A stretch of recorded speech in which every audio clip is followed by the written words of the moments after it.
And we're back with Season 5, Week number 6, Stork versus Hero for Game number 1. This is going to be a hell of a night, guys. Let's get it started. What a lineup that's been brought this holiday season. Sharp, Royal Light, Best Stork Mini, Soul Key, Queen, Hero. Hope you had a good Christmas. Shouldn't got everything you wanted. Because, I mean, this is just another present on the top. This is a cherry on the top, isn't it? There was one present under the tree that we forgot about. We looked under it and we saw it was quite a nicely wrapped one as well. We opened it up and there was only one thing about it that could have been better, and that's maybe swapping out like a Stork for a Bisu. But after than this, like, this is about as good as it can get. And I'm really happy to see Hero showing up again. Yeah, I'm a little sad not to see Speed in the lineup. He's become a staple for KCM, and he's been putting out so many great games. But Royal Sharp Light, it's hard to complain in these circumstances, Shun. Yeah, it's pretty good. It's almost as good as you can get, not much off the money. Gonna be scouting both players right away early on. Hero doing this slightly unorthodox cross-map scout, although it does tell you exactly where the Protoss is early on. He knows the Protoss is bottom left now. And so he will be able to find that natural in good time. Just the pylon so far, and hasn't sent a probe towards the natural just yet. Looks like Stork might get a little greedy, go for a Nexus. This was an overpull, so it's possible to get away with it, but you have to pull probes. Yeah.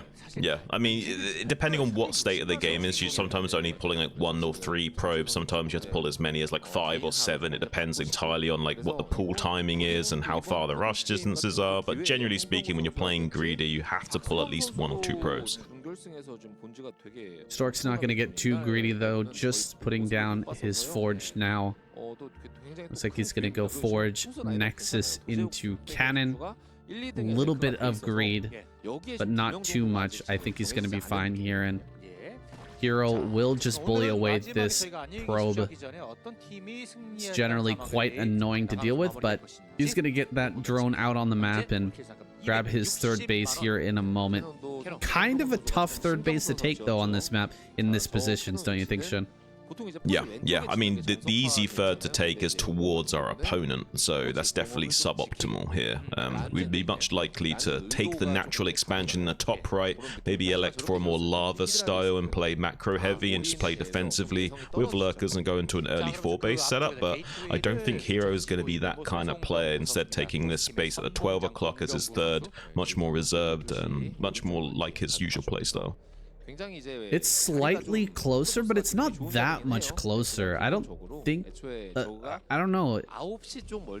Hero could have taken the natural, and it's really not that much farther. Oh god, he lost the drone as well. No way. Stork. Wow, that's some great micro. Wow, that's really crazy. It's very unlike Stork to get the better of someone, even putting a lot of pressure on this other drone as well. We'll have to chase down this probe with both links to make sure it cannot eventually get the kill on this drone.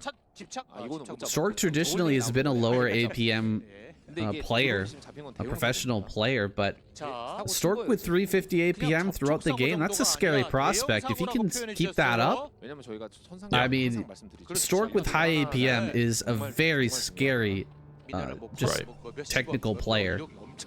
I mean, he's usually like a 200, 250 kind of guy, much more reserved, just really like thought out decision making and just being efficient with what he's got. But at the moment, he's playing a little bit faster than usual. Got 350. Does manage to get out with the probe as well. He's using a lot of manual move commands on that probe to make sure it's like sliding along that hex grid as cleanly as possible to stay at maximum distance from that Zergling. I'm getting a little bit excited here, Shun. We had a season, a short period of time where Stork was looking dominant, and we were starting to think, like, is this guy going to have a chance at an ASL? Is he going to be able to keep this up? And it didn't seem like he could, but the potential is always there for him to start putting in the practice hours, and like his knowledge base is so good. If he could just master his mechanics and put in the effort to grind out these games. I don't know how far he can go. The sky's the limit, Shun. Yeah, I mean, look at this. He's going to get right in here with the third base as well, saying, and that probe stayed alive just barely long enough to deny this amount of mining time. He will probably catch the Zealot eventually. He does a fake out. He goes to the bridge and then runs back again.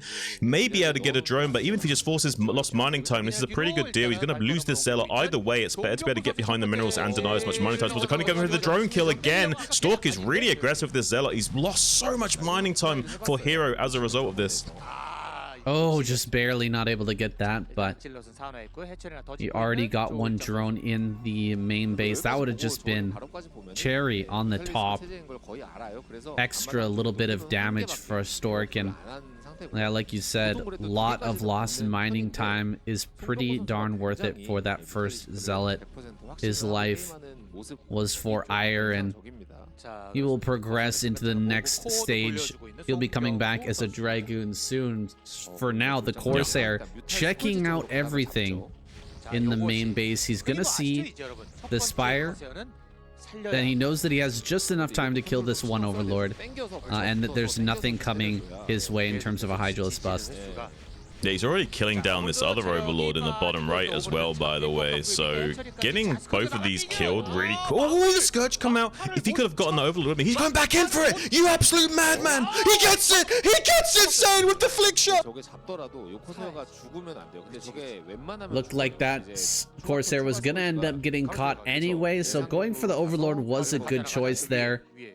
There's still the possibility of getting this out, but you really have to pay close attention to it. The Scourge are going to come from an angle, and there it is. He manages to pick it off. It's so hard to keep your eyes on that Corsair non-stop, keep it moving, and prevent the interception, and he loses one Corsair. Is there a possibility of an Ogre Zerg play here from Hero? Yeah, I think it might be likely. He did get one of those Corsairs scouted in the main base with the Scourge, saw that there wasn't a huge amount of them just yet. He will be eventually pulling more and more, but for the time being, there's only like 3 out on the field that are making their way downtown into the natural expansion. Zealots, though, pressuring the third base. Maybe he had to get on top of these drones. Gonna instead just target the Sunken and pull the drones towards them, and then go back to targeting the drones again and trying to double dip on both damage onto the Sunken and drones, and forcing the drones to come to him. It's a pretty good technique. He's done a good job of killing most of those drones as a result, and put a lot of damage down onto that Sunken. Really well done here by Stork, picking off quite a few drones, slowing down that Zerg economy even more, making those Zealots' lives worthwhile. And there are a few Mutalisks out on the field, but this Hero economy is kind of devastated at this point. Okay, there are 3 gases, so it's highly likely that Hero's going to go for a big Mutalisk play. It's so common for Zerg players who are falling behind to rely on that, and you can tell that Stork is completely used to this type of situation. He is going to make an Archon right off the bat, get some of that extra ground splash going as well to negate the big Mutalisk transition. Right, yeah, it gives him an opportunity to catch those Mutalisks and put them dead to rights, but it also acts as point defense against the Scourge, since this Archon does just one-shot those Scourge. If he can get a clump of Scourge, it can be game-winning, because there's just not enough Scourge left over to clear up the Corsairs, and you just mow down all their Overlords as a result. So it could be a huge tempo swing making this Archon, but that is a lot of Muta Scourge, saying it's going now. Oh my goodness, this is going to be an intense fight, possibly over the natural of Stork, maybe going for the main in a moment. Archon has come forward. The Corsairs are staying back home, though. Stork, not willing to risk their lives, knows that he needs them back at home just in case this army comes in. Dark Templar heading out on the map. He probably would like to have Maelstrom in a situation like this, but he's not going to have it. Here comes that big force of Scourge and Mutas into the main base. How are the Corsairs going to fare? 1 or 2 Corsairs have gone down so far, but not enough connections on these Scourge. I think he can stand and fight. 7 Corsairs remain, and yeah, he can still 2-shot those Scourge. Just needs to come in here and take this fight properly. The Mutalisks will be trying to take that aggro so that the Scourge can connect. Here we go. Coming back in right as the last Corsair pops out. One Corsair went down there. Very nice hold from Stork, and he's making a lot of progress here at the third base. Yeah, one Sunken already going down. Now target firing the drones. Huge economic damage. Corsairs also en route to get on top of those Mutas as soon as they start to help out. There's not a lot of those left alive, and not many Scourge probably on the map currently. Some Scourge have been made though, trying to intercept these Corsairs. Get 3 of them. Only 4 Corsairs now remaining. DT's coming in. There's like 5 or so Overlords here though, so he should be able to clean up this DT if he target fires it. Oh, you could try to split these Mutas and actually take this fight with the Corsairs, but he's instead opting to keep the Mutas together and try to connect with this Scourge. 3 Corsairs only left now. There's just not quite enough to break this base. Hero has held on, but Stork, he is definitely not out of this game. He hasn't taken severe damage from the Ogre Zerg play, but he will lose all of his Corsairs. Oof, losing those Corsairs on the outro is pretty annoying. Hero could possibly switch back into Mutalisk again and start to snipe Templar in the future. Yeah, he's already got like 4 or 5 Mutas left alive, so he only has to make like another 4 or 5, and then he's got enough to just start going in ham on these Templars and one-shotting them. And look, he's doing that. He's going to get up to like 10 or so Mutas again, and then just start one-shotting these Templars. And it might be lights out for Stork if he can execute that maneuver. Stork, though, is just eyeing up this third base, seeing if he can get on top of the production with the Storm right away. Each of these Templars have about 2 Storms apiece. That's almost 6 Storms available to him to start laying siege to the Zerg, and he might be able to get the job done if he catches Hero off guard. Hero lack of information out on the map, lack of scouting is going to allow these Templar to get in range of these hatcheries and cast some really valuable storms. If he had known about this and as it was coming across the map, he would have easily held it, but the drones! Oh my goodness, 6 kills on that High Templar. Almost all of those being drones. The Templar will finally go down to the Mutas, but look at how low all of these are. Just a few Corsairs could fight this, and he is going to bring them forward while the Zealots are dealing damage on the ground. Mutas, of course, they can take out Zealots eventually, but they're so beefy, so tanky, and these Corsairs are coming. Mutas have to run. The Zealots are doing so much damage. I'm getting chills right now saying Stork is playing out of his mind. He's actually like manually chase microing down these Mutas with the Corsairs and stuff. Stork is playing like an absolute god right now. I'm getting so many nerd chills. Well, we can chop a lot of that up to Hero's lack of scouting as well. Had those Templar been caught going across the map, the Mutas that he made earlier would have easily wiped them up. Then the Zealots wouldn't have done much against that number of Hydras and the Mutalisk in the air, but unfortunately he was not expecting Stork to go across the map. The gamble pays off, and the third base is now dead. Hero against the ropes. Is there any chance of a comeback from a position like this? I mean, I think he can recover. He just needs to double expand, like take the top right like he's doing now and then retake this hatchery that he just lost. He can still recover. It's a little bit more awkward for him to go the distance against Stork now, but Stork hasn't taken his third, so you know the curve of the game isn't too crazy. Eventually Stork will get this third up, and we're not feeling too happy about it as Hero, but at the same time it's technically a playable game. There isn't too many Corsairs out on the field to get supply blocked, so he's got some level of comfort to just macro up, make drones, and build hatcheries, but he's got to stay active on the front like he's doing now with the Hydras to try and, like, you know, keep Stork busy. But Stork is already like going into a high count of Dragoons, which is exactly what he needs to go on an assault right now, and we can see Hero panicking and making a few Sunkens in response, and he does need to do that. He absolutely does need something on the defense, because he's just going to go across the map with his Mutas and try to trade the Protoss natural for possibly the third base that's completely undefended. Fourth base over in the top right hand corner, I don't think has been scouted. Hero maybe making some lurkers on that high ground. Sunken Colonies holding back at home, but that's a lot of Dragoons. Some storms going to come out on any units that are coming forward, and drones are going to get stormed as well. Drones being pulled to the front, trying to block here in a desperate attempt, a desperate maneuver. This last Corsair will go down, and the natural is breached, but the Zerg natural is so much more important. Gonna dive in on the main now. Hero going for that last cannon. It's almost looking like a base trade situation here between Stork and Hero, but I mean, can you actually win this as a Zerg player? Oh my god, he's actually driven it back. He stopped the attack into the natural. This is crazy, Shin. Yeah, this is really crazy. There is a DT there that will bully back some of those Hydras, so he will go for another assault here, maybe getting something done. But with this base mining in the top right, Hero's not feeling as threatened as usual, so has some compensation this. But now look at Stork. He's got some tempo. He's getting on top of the Zerg production. He's going to target by the den down. This is now a little bit more awkward for Hero. Is there an Overlord in top right? I certainly hope there is, because that is his last mining. It has to be saved. There it is. He gets the DT. These units breaking in through the natural. A few more mutas are going to pop out. And the army's going to come back home to try and deal with this. If he can just quickly snipe down the Templar without taking too much storm damage, there's a really good chance of Hero winning this game. But if the storms connect properly, ooh, it whiffs the first one.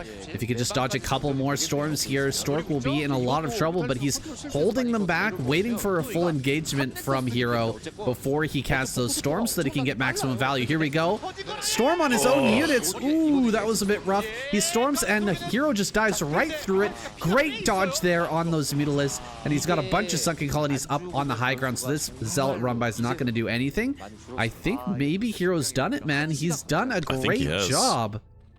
Yeah, I mean, not what's so crazy about that was that Hero was calculating that, okay, I need to make a game state where even if I lose this natural, I'm still okay. He was making Sunkens in the main base. He was really thinking ahead, and even then, he didn't actually need those Sunkens in the main base. Now coming onto the counterattack, getting one of these high Templars critically, every utility snipe is a big deal. With 11 mutas, it's going to be so difficult for Stork to be able to deal with these. Now he's on top of the production. There's no way he can even mine from the main base. Like, Stork's in a world of hurt right now, so...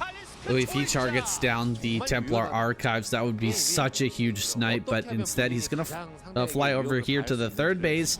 He finds the cannons. There's one Templar with some storms, so you can't actually take a fight there without losing everything. Hero gonna back up for now.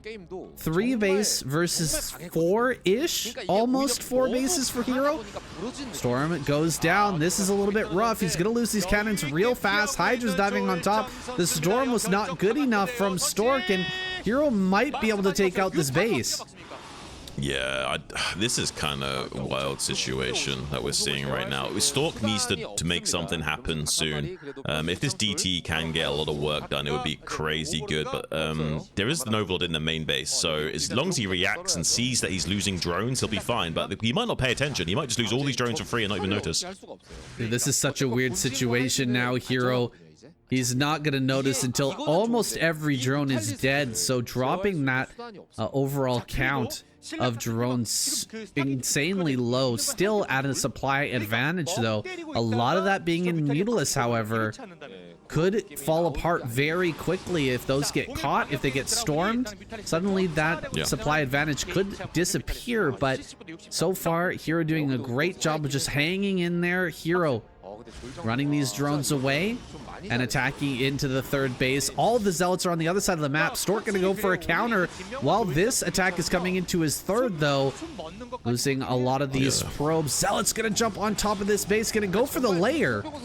Yeah, go for the lair is a good choice, but the problem is that like Dragoons lose straight up to Mutalisk, so he needs to get something done critically, or he'll eventually just lose out, because there's no way he can keep trading off against these Mutalisks with just pure Dragoon production, especially not Hydras supporting those Mutalisks. So he needs something else, some sort of splash, Archon, Corsair, anything just to deal with these mutas, or he won't be able to win the trades forever.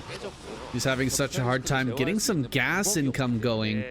The main base is finally going to start to mine a little bit again, but he's been on 1 gas for quite a long time, and he's completely lost that third base. Zealots going to make their way over towards that top. 2 Zealots and a DT coming over to this 4th base. I don't think it's going to be enough to break this position, but he is going to shut down the mining at the 3rd for the time being. Those Mutilis going to come back and hopefully shut that down. 1 drone, it looks like, escapes from the 3rd base. Kind of an insane situation here, but Stork is starting to mine out, and Hero has completely secured top right. The Stork would have already been mined out if this game wasn't so crazy, and he wouldn't have had to keep pulling his probes back and forth. So he might have a little bit of longer time mining than usual, but he's about to dry up now, and without a 3rd base, that's a daunting prospect. He's even making cannons in the main base to stabilize still. This is not a position you want to be in as Stork at all. Hero will run away with this game for sure. Could all come down to 1 or 2 storms, though. There's always that possibility that Hero flies in and loses a bunch of mutas to a good storm, but it's so hard to do as Stork when Hero is so good at reacting with these units. There's a storm. Okay, that was the one chance, I think, that hidden Templar over the assimilator gets some damage going, but not enough. He really needed that to do so much damage. Yeah, these are the kind of tricks you want, like, you know, High Templars hiding on the tops of gateways and stuff, or the tops of gases, your buildings, basically, just to, like, you know, surprise the Zerg player with a storm or preemptive storm they don't anticipate, and you catch the entire flock for free. That's really good. These storms are okay as well, but they're nowhere near as good, because they only, like, do, like, you know, 10, 20 or so damage before the mutas are already out of that box, so needs to ideally get those preemptive storms where the mutas fly into them and don't expect the storms to even come. So I don't think he's going to find it, though. Look how many Hydras are out as well. Like this, this is just... Hero's just so good. Like, only Hero would come... Only someone like Hero or Sulky could come back this smoothly in the game. Where did all these Hydras come from? We've only got like 4 hatcheries in this game. Somehow able to finagle this army together. It's kind of shocking to see what Hero can bring out now with 100 supply to just 66. It's gonna be a miracle hold if Stork manages to win this next fight. Hero is checking out the 3rd base. He sees that no 3rd base has been taken. This is an all-in attack. If Stork doesn't win with this army right here, this game is going to be over. Diving on top of the Templar. I bet he wishes he made an Archon with at least one of those, but he doesn't have a single Archon. Now there's just one DT back at home defending and nothing else. One Templar with maybe one Storm is going to be a part of this next fight, but as long as Hero dodges that properly, they should be able to win against the Dragoons. Oh, 2 more Storms from the high ground, actually. Those Storms were pretty clutch. Let's see if he can actually take this fight. More Hydras coming from that high ground as well. Again, where did all of these Hydras even come from? They're diving on top of the Dragoons and starting to lower that count. There's a few too many, and all of these Dragoons will fall. That has gotta be it. GG is called. Stork taps out. Wow, that's a big shame there. Maybe Stork could have stormed the Hydras to the north and then used the Dragoons to maneuver south, but it was pretty hopeless at that point. Just not able to trade out with Hero, who's finessed his way back into the game. What a crazy way to start this series, Sam. Well, it looks like Light's going to be sent out first for the Terran squad. A Stork going down in a blaze of glory game number 1. What are we going to see from Hero versus Light? Cross-map Pantheon. It should be a great battle. Yeah, I think so. Very early wall in from Light. No surprises there. We were saying between the games just now, saying about it looks like there were some changes to that map. Deja vu a moment ago with the gun turrets and the natural expansion. Possibly blocking early wall-ins like this. We don't know for sure. It did feel like maybe a nerf to Terran on Deja Vu. We didn't have a moment to bring it up during that action-packed game. Here, though, it is still possible to wall, but just not perfectly, and I think that's a little bit more balanced, that the Terran player can't fully wall, that they have at least one little gap, making it a little bit harder to hold on in the early game. I think so. I mean, you can still defend Vorpal with this, so you should be happy as a Terran player with your one whole wall, I think. Yeah, absolutely. It's still so broken. It's still so strong. But you just can't quite cut as many corners without that full wall in. So I think it's a little bit more balanced. Yeah, I think so. And we have seen that in StarCraft where we keep making these micro adjustments on maps to, you know, find a smoother balancing. You know, we're not changing the HP of units or making them do more damage like you see in other games, but we are making slight adjustments to the ebb and flow of the game by helping players out in certain game states. Say, for example, on like Neo Sylphid, it can be hard for like Terrans to set up their turrets to defend against mutas. You have to consider all these things when making a map. There might be other reasons why those turrets were added as well. Not just what we are thinking, but that's the first thing that comes to either of our minds. So, right. Just thought we'd mention it. And moving on into this game now, Hero getting his lair going, and a 1 Rax expand from light. 2 Rax Academy. 2 Rax. Well, 1 Rax FE into 2 1 Rax Rax. expand into 2 Rax. Yeah. And so he'll be putting on a little bit of pressure here, although it is cross map. It might be a little bit hard to force those sunken colonies out of Hero. Yeah, it's cross map, so a little few extra seconds on the runtime. But sometimes, you know, cross map can help you do sneaky move outs with Marines when they're not quite paying attention. You haven't got an Overlord in position to scout, and there's no lings to check. So sometimes you can sneak out with Marines and, you know, confuse the Zerg and obfuscate your attack timings. So sometimes being cross map, even though a longer distance, can sometimes help you launch your assault. So he does find these 2 Marines. This should force out at least 2 more sets of lings from Hero. Good job pulling back that 1 ling. Just losing even 1 ling in this early game is pretty annoying for the Zerg player. You're so dependent on those early game drones. You can't be losing any early game units, or you'll be forced to build more, which cuts into your drone production. Light just gonna drop back with those first few Marines. As speed finishes up, they're under a bit of pressure, but instead focusing on that SCV, I think that Hero's starting to see the wider picture, though, realizing that this is probably going to be that 5-minute pressure, and in fact, it's even a little bit faster than that. Already starting to move out at 4:45. Well, 450 is like the build order timing. It's just most people aren't good at hitting those timings. So they're like 10 seconds slower, so it ends up being 5 minutes. But the actual timing is 4 minutes 50. It's just no one can, you know, macro that good. Well, it looks like, look at this. Light's gonna move out. Potentially with 4 medics. I haven't really seen this. What's going on with the 4 medics? And in fact, he's just gonna stay back. This is a bit curious, because why would you choose this build and then stay back with 4 medics instead of going for an earlier eBay and getting the early +1? I think it's just because it's Hero and he knows how wide Hero's range of play is, and he sees the early speedlings. He knows he's probably not going to make any sunkens, and he's worried about like a critical mass of Zerglings just bowling him over, like we saw happen to a few other players recently. Sometimes you just move out at like 5 minutes and they run in with like a bunch of Zerglings and eat you up. Whereas if you hold back like this, and they did make those Zerglings, they're just dead in the water, and they wasted so much lava. Well, the gamble's not going to pay off here, because Hero just keeping 4 lings at the front is not over committed to building lings. In fact, he's got his 3rd base on the way. It's just finishing up now. Some drones are already transferring there, and the mutas are coming. So this little gamble has not paid off for Light. His read was incorrect, and I think that Hero takes a little bit of an advantage off of this, not being forced to build Sunkens, and the +1 upgrade is late for Light. That's a bit rough.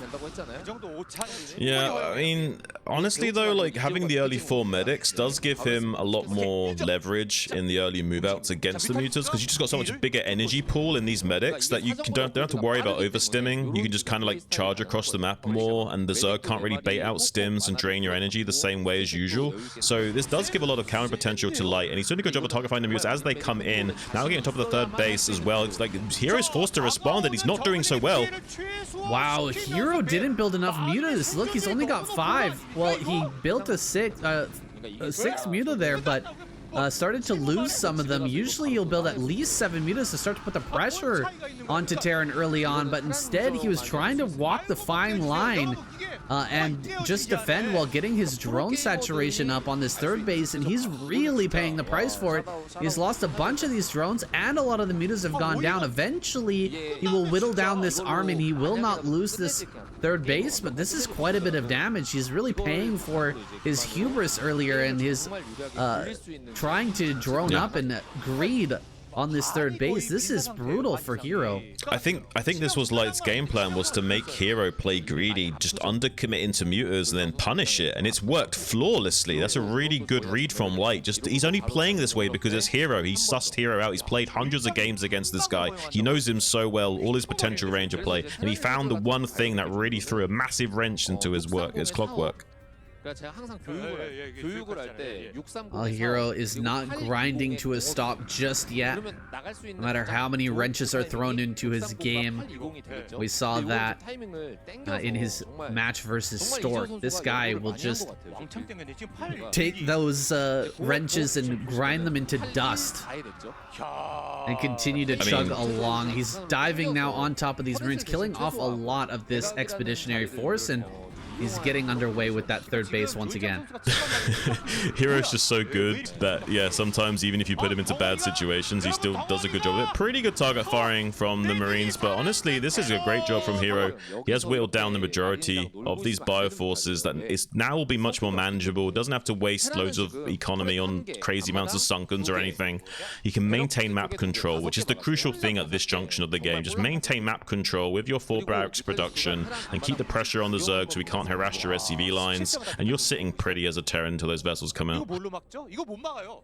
I wonder if Light is continuing to build SCVs here, or if he's getting really skimpy and staking around 35. He's already got his second refinery, so something tells me that he is continuing along with his economy and growing into a huge monster for the late game. Now coming up towards this third, he's almost in a position to perhaps deny this once again. The Sunken Colony is again a little bit late, and it might end up dying here before Hero can get this completely set up. This defense is not going to work out for him, losing all the drones at this third base and potentially the third as well. It does go down.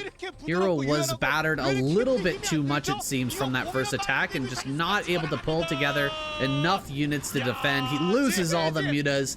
Beautifully done here by Light.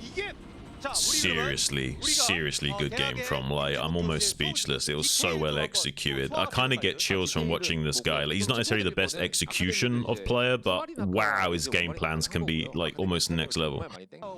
After that fascinating performance from Light in game number 2, Hero's been eliminated, and now Mini takes the stage. Minstrel is our map. Mini spawns down here in the bottom right-hand corner. Such a great map, but just talking about that last match for a second as we're getting underway. Just what a performance from Light. There were so many mind games going on in that we were breaking down after, in between the games. But I feel like we've really gotten a glimpse into the genius of Light and why this guy is so respected. Yeah. Now this guy is thinking on a different level. He might not necessarily be the best player in terms of how he executes, but certainly one of the best players in terms of his thought process and how he plans and strategizes and thinks things through. And it was a really tactical thing to go for by doing like a 2 racks academy build and hiding the fact that he's gone for a quick range and quick high concentration of bio units and selling the red herring to Hero that it's just a 1 racks eBay macro build like he would usually do, especially in cross maps on that map. Yeah, absolutely. Making it look like a regular macro build, a perfect build for that map and that map positioning. Being in cross map, just the 2 racks build is not that good, and he really sold a Hero on the fact that he wasn't going to be pushing across the map until upgrades were finished, and that was just not the case. He gets so much damage, and now he's here against Mini, who's decided to gas steal. Yeah. What a shocker! I think you have to. I think you have to gas steal. But yeah, he's being sarcastic. Yeah, there are people in here that are English second language and they won't understand sarcasm, so I'll just clarify for them that we are being sarcastic. But yeah, big shocker here. No Germans in the chat, I hope. They're not gonna be. They're not gonna understand sarcasm. I'm just kidding, German guys. You're fine. Don't worry about it. We know. We talk about German people can take a joke. They can take a joke, but they can't understand sarcasm. That's what I've learned. Yeah. This gas steal is gonna slow Light's, of course, factory down by quite a bit, but he is totally adept at taking an early CC, gasless CC. Looks like he's actually more interested in taking that gas than maybe I thought, though. Maybe he wants to get the gas before he drops the CC and do kind of like a mid-range build instead. Yeah, I mean, I think mid-range, when you know your opponent is doesn't quite get the probe. I think mid-range is usually the approach you should go for if you're feeling confident in yourself. Usually you're only going greedy if you either like have a really good read on the other opponent, you need to go greedy for some reason, or you're not quite as strong of a player or not as confident in that matchup. But usually if you're really confident, you go for a more mid-range style. And look at him coming in there trying to get a little bit of bully damage, some lost mining time, maybe 1 or 2 probe kills. He might almost get the job done, but so far just so much lost mining time. Really tactical usage of these early Marines and SEVs to bully these probes off the line like this. Mini is being very hard-headed about this, keeping the probes on the mineral line. One does go down. He just didn't want to leave that natural and give up that mineral, that mining time. Just leave those in the main base until the threat was dealt with. So he sticks around, loses 1 probe, but he's going to get to mining here in the natural pretty darn quick. Getting that probe in is pretty sneaky, sliding by. He sees the CC. Now he knows exactly what's going on from Light. Light has the gas rolling, and he's got the CC down, but it's not the quickest CC, and it's not the quickest gas either. It is definitely a mid-range style that Mini will have some plan to deal with here. Yeah, I love watching these early game footsies of both players, and just how they position their units in the early game can make such a big difference in, like, catching the probe scout or, like, letting it slip by. Like, it's really interesting seeing, like, how much these players understand the game to, like, just figure out exactly the tiny little threading of the needle they have to do to get, like, the critical information to go forward in the next phase of the game. Because if they don't, they kind of just have to, like, guess and, like, hedge their bets, and they can't quite optimize the same way to be able to explode in power like we usually do see them do in the mid game. Incomplete information played a massive role in last game, but it's not going to play as much of a role, I think, here. Both players have kind of sussed each other out, aside from the fact that this third base is being taken so quick. Light doesn't know about that, and that could be a massive factor. If he doesn't find out about that until it's a little bit too late, Mini could get away with a lot of greed right now. Yeah. It was really interesting to watch Mini almost catch that SCV with the probe. Didn't quite get it, but Dragoon will finally clear that up and find the compensation. Scouting pylon made at the 12 o'clock position, just in case of Vulture drop shenanigans or Vulture run-bys, to help protect this third base on time as well. So setting himself up for a strong mid-game. Everything looks like it's going pretty crisp so far. Mini getting this insanely fast third base out. This is the benefit of going for a Nexus first, is the fact that you can get that third out so quickly. It's 6 minutes now, and that Nexus is almost done. Very low on overall army count, but the early gas steal prevents Light from really having a lot out on the map to deal with this, and he's even going to be forced to start with siege mode, it seems. So siege mode, after this conservative opener, this is playing directly into Mini's hands. He's not going to be able to put on any pressure, and Mini's going to get away with murder in terms of his economy. Yeah, hopefully he can shuffle down. Okay, so he doesn't lose Dragoon. But honestly, like, yeah, you're right. Like, there's no real counterplay at the moment. I mean, we could invest heavily into 5 factories and try and go for a push, but wouldn't necessarily be the best plan of action. He scans and sees 4 gateways in the main base, so already 2 factories to 4 gateways. Mini's going to be able to churn out just barely enough units to stop anything that Light could do. So Light will instead play a much more reserved style, probably go like 2 factory tech here, but I don't know if that's going to be a wise decision. I mean, he's just going to explode in economy if you just sit back and tech as Terran. I love what Mini is doing. You know, in my mind, the best thing that Light could do against this play from Mini being so greedy is go for a Vulture drop. And look how Mini's prepared for this. He's set up pylons all around. He's got a pylon in the north, 2 pylons on the left-hand side. He's got units everywhere just set up and ready for a drop that could possibly come out from any angle out of Light's base is going to get caught, and Mini will be able to respond to that. He has perfectly set this up, and Light is just going to move out and take a third. He's going to try and macro super hard, I don't know if Mini can break this, but he's going to have an opportunity here pretty soon. Yeah, I mean, this is going to be an interesting game because, like, if Light can somehow hold on to these bases, he might be able to make a very strong game out of it. Mini, I'm not sure what his style will be here, if he wants to go kind of crazy right here, right now, and put on a lot of pressure with the shuttles, or if he wants to just, you know, take an early 4th base, because he can take an as early as a 4th as he wants. Like, he can take an 8-minute 4th, which is insane if he wanted to. Now we see the 5 factory coming out of Light. I don't hate it. I think it's very mid-range, though. It's going to be very difficult to like get an easy value here against Mini, but it might be consistent enough value for him to survive, and that's what he's thinking about right now. Just getting as many units as possible to not die to the macro machine of Mini. Coming across this bridge is a bit scary. That's a very tight position to try and rush Dragoons across with this many tanks waiting on the other side. It looks like he's going to turn away from that. I'd much rather see him come from the north. That pathway is way less cluttered. However, he is going to go ahead and grab that 4th, as you were mentioning earlier. He throws down the Nexus already.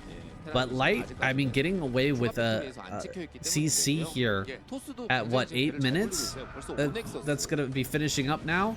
That's so crazy. That's such a fast third. The amount of greed that's going back and forth in this game is kind of crazy, but I think it might favor Light in the long run. He is so good with those giant maxed out armies. It's crazy. And Mini is double expanding, so this is going to get really wild. Like 5 base versus 3 base.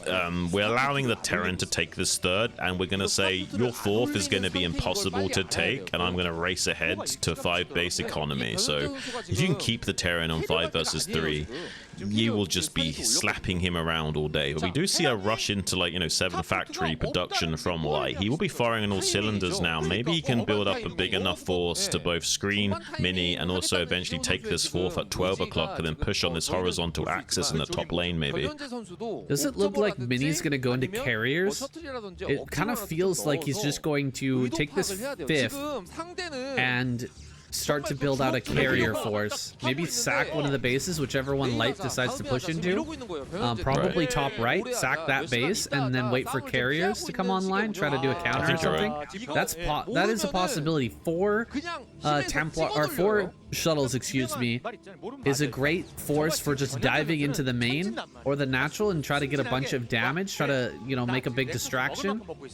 Typical play from a Protoss player who's trying to switch into carriers to just create some problems for the Terran, so they're not really thinking about what tech is coming out next for the Protoss. Let's see if he can get that good damage and distract Light enough, or is this just going to get completely crushed? And then Light can come across the map and destroy him before the carriers even come online. Indeed, it's going to be carrier this game. Yeah, I mean, he's aware there's Reavers out on the map, but he has no idea about these carriers for the time being. He's going to have to figure it out soon. He's on like a 3-minute window where he needs to figure this out and have some kind of response executed before that window is up, when the carriers are popping out and they're building up interceptors. Once they get 4 carriers, they're going to start running away with the game, especially if you don't know they're coming. And this is going to be 3 Stargate carrier, so, you know, going from 3 to 6 is a very big power spike for the Protoss player.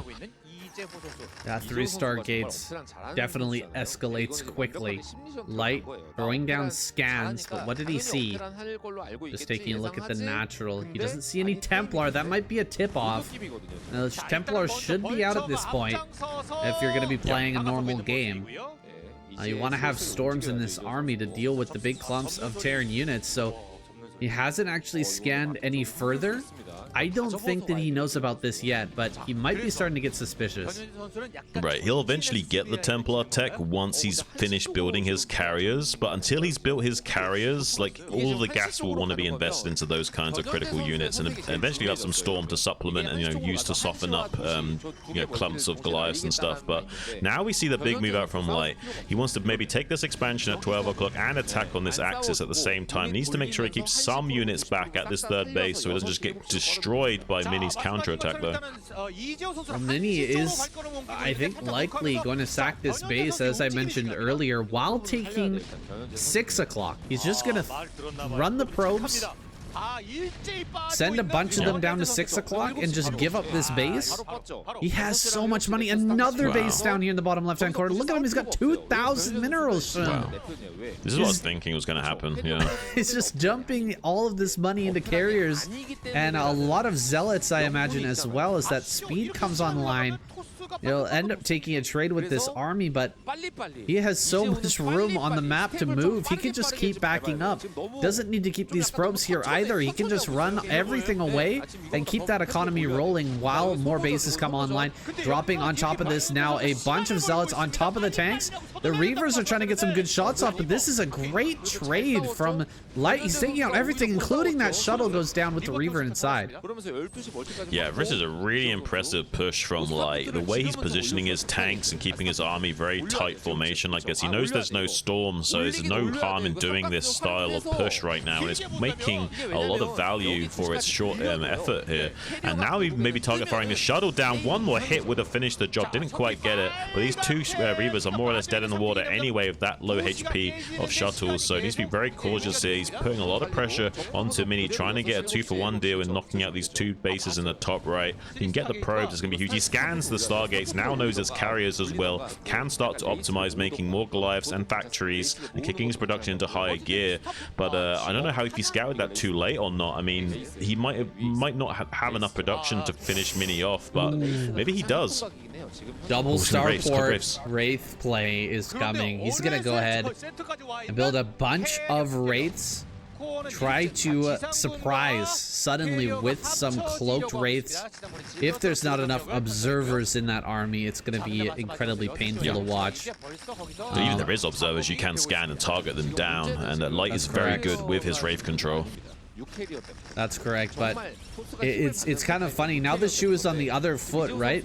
Generally, it's the Terran player who needs to be scanning and scouting and trying to figure out if carriers are coming. Now it needs to be Mini getting on the other side and trying to get information about what the follow-up play is. Is it going to be Wraith or not? If he finds out about that, he can just hold back the carriers until he has, you know, 5-6 observers, and then it doesn't really matter. There's no way you're going to target them all down before the carriers clean everything. So yeah, it is the other foot.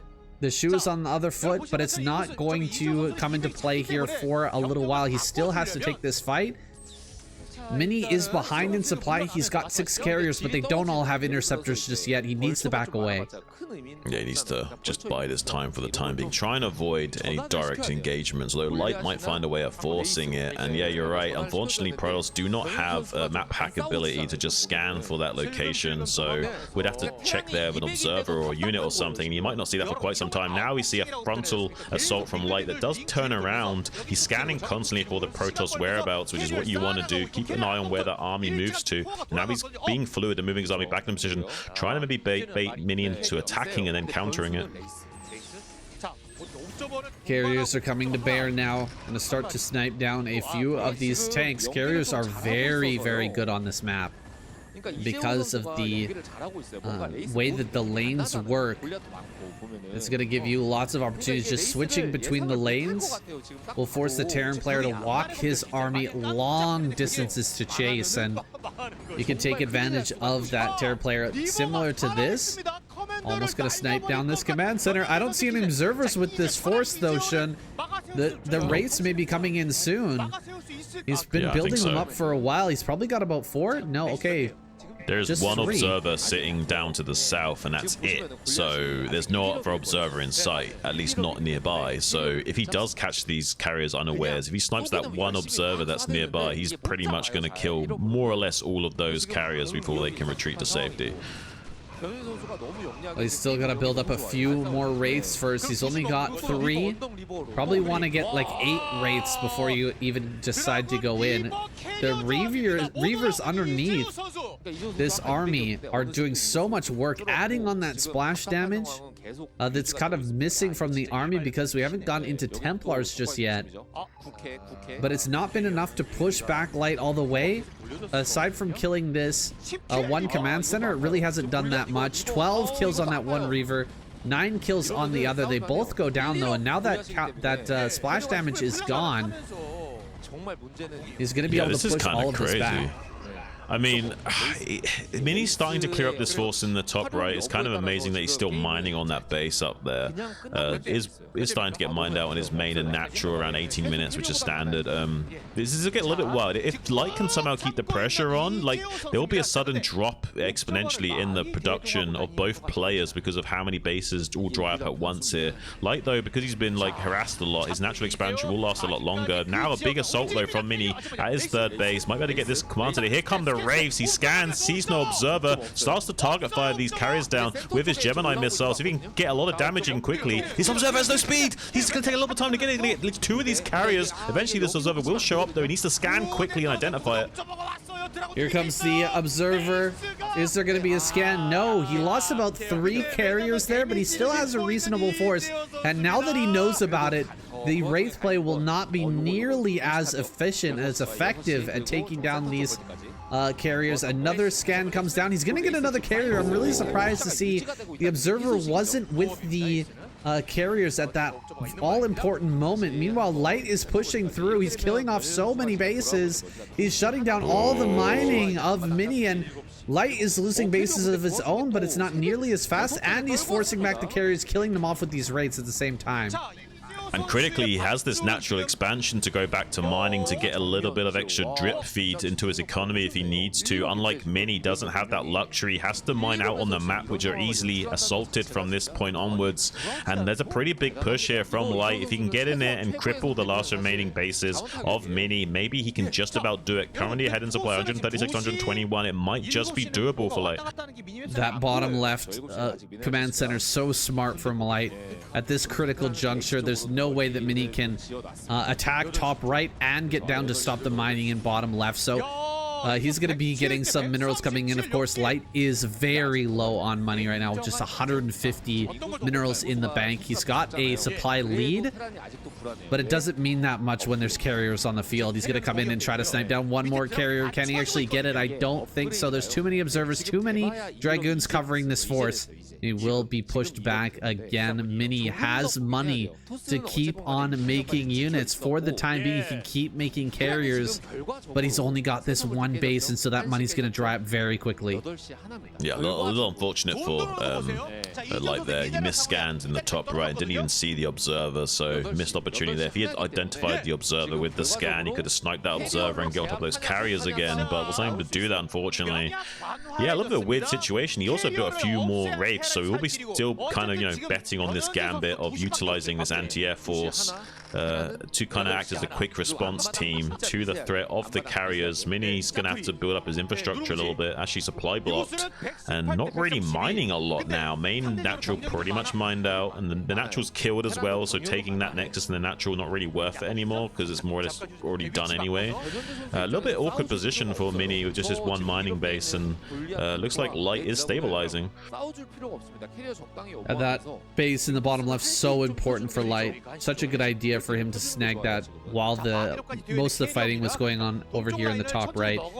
That's actually saving him in this game because he didn't have mining anywhere else aside from there. So now that he's got that base rolling, he can continue to pump out units and stay ahead in supply for the time being. Some more probes going to be taken out, but not a lot of damage done here to Mini's tiny little economy. What remains is going to continue to pump away, and he's going to get a few more carriers out. All he needs is a bunch of observers and wait up slowly. Like, time is on his side as long as he gets to 10 carriers.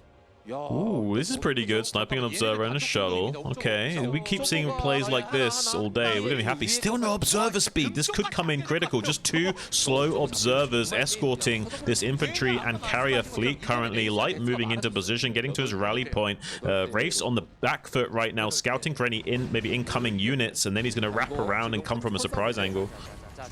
Could start to go into the main base. That's an option. A lot of units are being brought forward to deal with this Dragoon force. Just pure Dragoon. Oh, he's almost losing an observer already. A third observer is going to come up. So important that he keeps these observers alive right now. And he's almost losing them to turrets. It's crazy.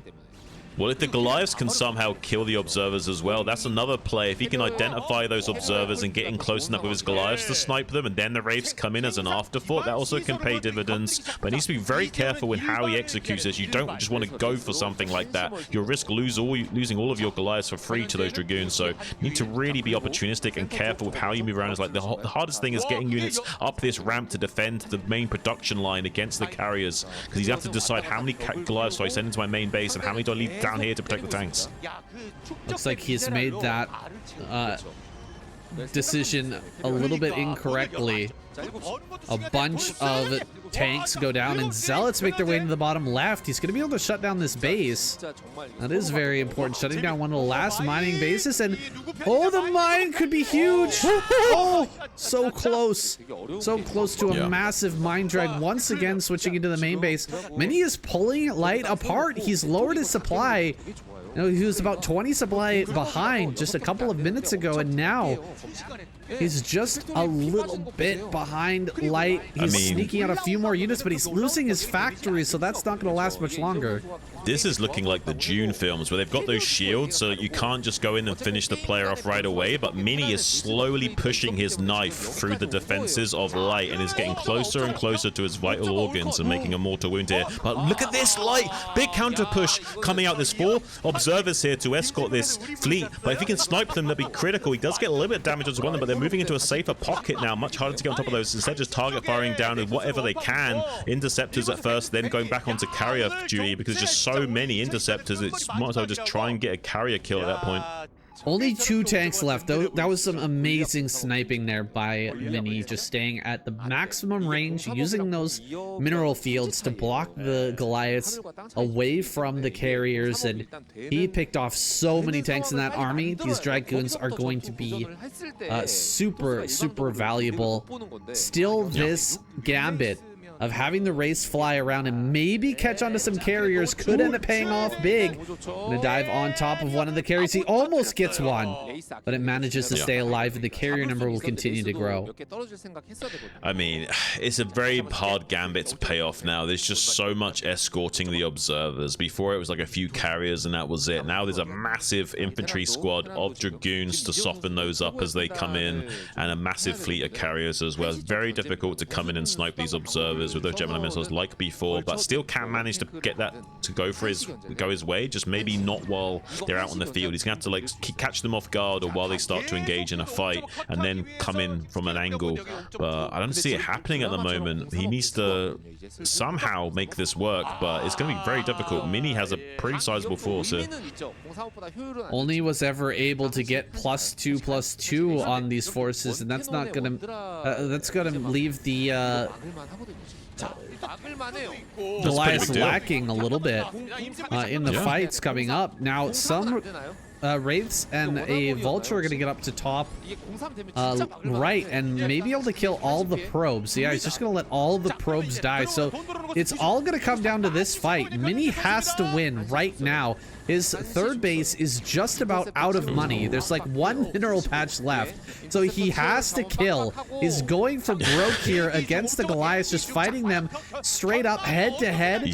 There's just enough Goliaths, though, I think, to win against the Interceptors. These Zealots might be able to change the fight, though. Diving in, jumping on top of the tanks. Maybe the infantry can do it. He's diving on top of everything. All the tanks are falling. Oh my gosh, with just 7 minerals in the bank. Has Mini actually done it? I don't know. I think he has. There's just barely not enough critical mass to fight this back, unfortunately. There is still Wraiths. Somehow, if he can get the observer snipes, maybe. But look at this. 4 observers! And still so many Dragoons on the floor as well. Not enough tanks, though. Going to be buffering, helping out these Goliaths against the Dragoon fleet. But there's just not enough left to deal with the carrier fleet. Sorry. I don't know how he's going to do this. But the race can make all the difference. Just with all these observers out there, he's going to like struggle to find a gambit for these Wraiths to actually get something done here. If it comes down to the very last he's target firing the observers. Oh my gosh, he got the observers? Did he get them all? Okay, there's 2 more. There's 2 more. Okay. He scans them. He knows where they are. If we get down to like the very last couple of units, those wraiths are gonna come in so handy. Still pushing in here. Mini with no money left. 30 minerals in the bank. Is gonna continue to take these fights. He's so low on interceptors. These are almost flying paperweights. The carriers are out. GG! He's done it! Oh my god, 2 amazing games back to back. Light able to clutch it out in the end. Absolutely crazy games from Light today. Oh, Shun, I might have to revise my best of 2024 list. Gotta add a couple more games. That Hero versus Stork game was insane. And the Light versus Mini. Oh my god, what a game. Fireworks, yeah, really insane stuff. Both players were playing pretty out of their mind as well. And to be able to beat that greedy of a Protoss is insane from Light. Like, most Terran players would just assume that would be a lost position and just not even bother.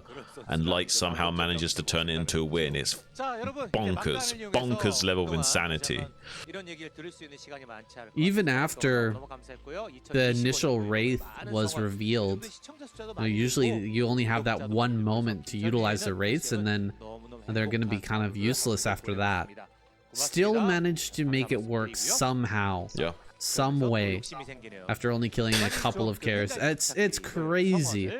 It's wild. The games that we get to witness in this tournament. This holiday season just keeps on giving, Shun.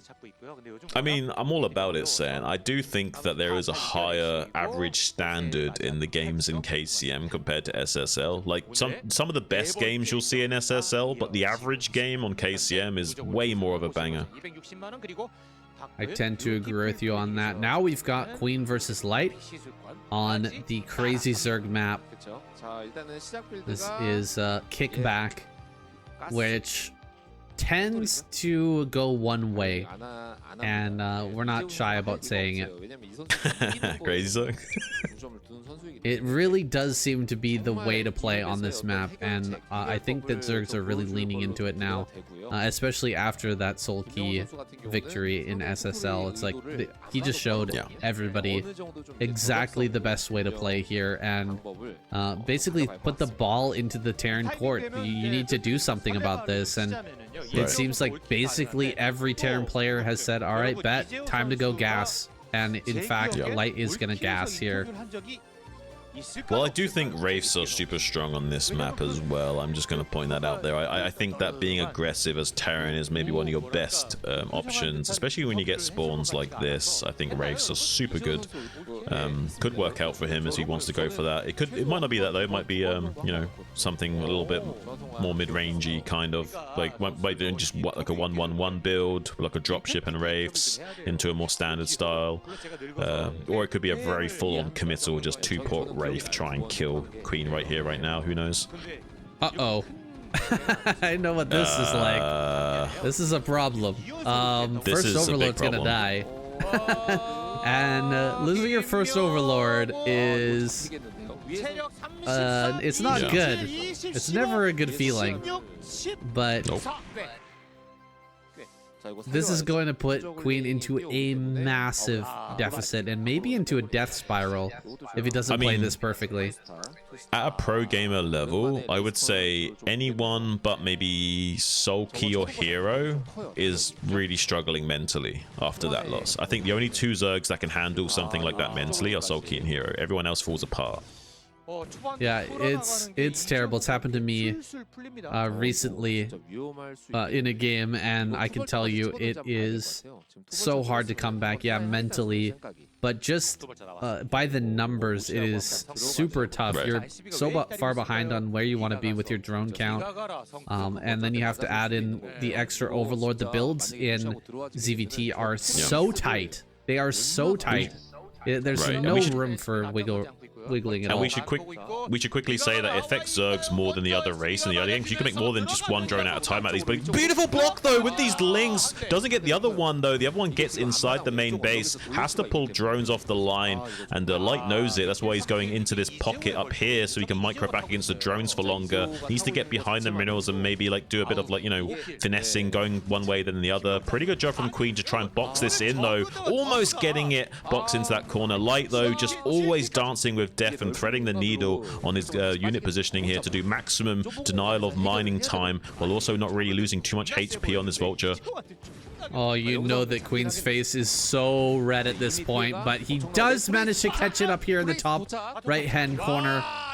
The unfortunate thing, though, is Wraiths coming in. This 2-port Wraith follow-up, and Queen is sitting here waiting for Aspire to finish. He didn't go into... he didn't make Burrow. So that's just about it. That's just about GG. You can see some drones even just sitting here idly over at the rally point. They're gonna come up and just die at this natural here in a moment. Finally some Scourge pop out, and these Wraiths are just going to make a run for it. He might be able to get one Wraith potentially, but even if he does, I don't think that he'll be too mad about it. Just flying right through these Scourge. Hilarious. Light is gonna get home. Yeah. Now in this situation, you can just target fire the Scourge down with the 2 high HP Wraiths to like guarantee not losing anything. Yeah. But then you have to repair up 2 Wraiths potentially. So he tries to go for like the maximum value there. Can't say I blame him. But I mean, yeah, this is a really rough spot for Queen. He can go all in though. He will dive on top of these Wraiths. If he can start to lower the Wraith count right away like this will be huge for him. But he needs to get the Wraith count down low enough that it's much more manageable with how few drones he's got. And he's not quite able to do that. You see that Wraith surviving of red HP again. Going to be swinging back around. 5 mutas, 1 Scourge, trying to find some damage. They can't do this. He can't stay with the mutas. The Wraith cloak is done. Queen needs to go home. If he stays any longer, he will lose everything. So he was gambling with death right there, trying to get a couple of kills on those Wraiths just before the cloak finished. I think he might have gotten 1. Did he get 1 there, Shun? Or I think he did get 1. I think 1 in total in the whole fight. 1 is not enough. This is such a huge deficit. Yeah, it's really bad. He did almost get another one though. 1 was on red HP, but you know, Light's been on top of his repairs as well, so these Wraiths will be back to full HP soon and going out in full force to put on the pressure. If he can get some lucky snipes with the Scourge, maybe Queen can mount a comeback, but if Light's on top of his Wraith micro, like ooh, 1 connection there. So if he can get a few connections like this, then he's sitting golden. But Light is tentative. He will go back and repair these Wraiths up that are on low HP. Wow, he just got a bunch of hits there. Kind of surprising. You will have to go back home and repair those. Queen droning up a little bit now. Not going to find these Wraiths. He's actually heading out on the map with the mutas, but the Overlord is a little bit far behind. Overlord speed should finish soon, so he can get a little bit more active on the map, but he really did need to add on a few drones after losing so much in the early game. Yeah, a few of those Scourge getting sniped as well. Needs to guard this Overlord with his life, because if this Overlord goes down, there's so much zone space for the Wraiths to exploit. You can instead ignore that Overlord and try and get the other one before the speed is done. Speed just finishes up, so he's not going to be able to save that. Might get the snipe on 1 HP, doesn't quite find that. Unfortunately, with the regeneration, you need perfect connections. You're not going to get it. Gets the 1 HP regenerate every single time. Does now cloak, but with the Overlord speed, he needs to be very careful. And Queen is starting to mount a little bit of a comeback here, but he's still not out of the woods completely. He could do a pretty aggressive all-in right now if he just builds a ton of Scourge and some mutas and goes across the map. He's supply blocked though. Oh dude, Queen is supply blocked at this critical juncture. He's gonna be diving on top of some turrets.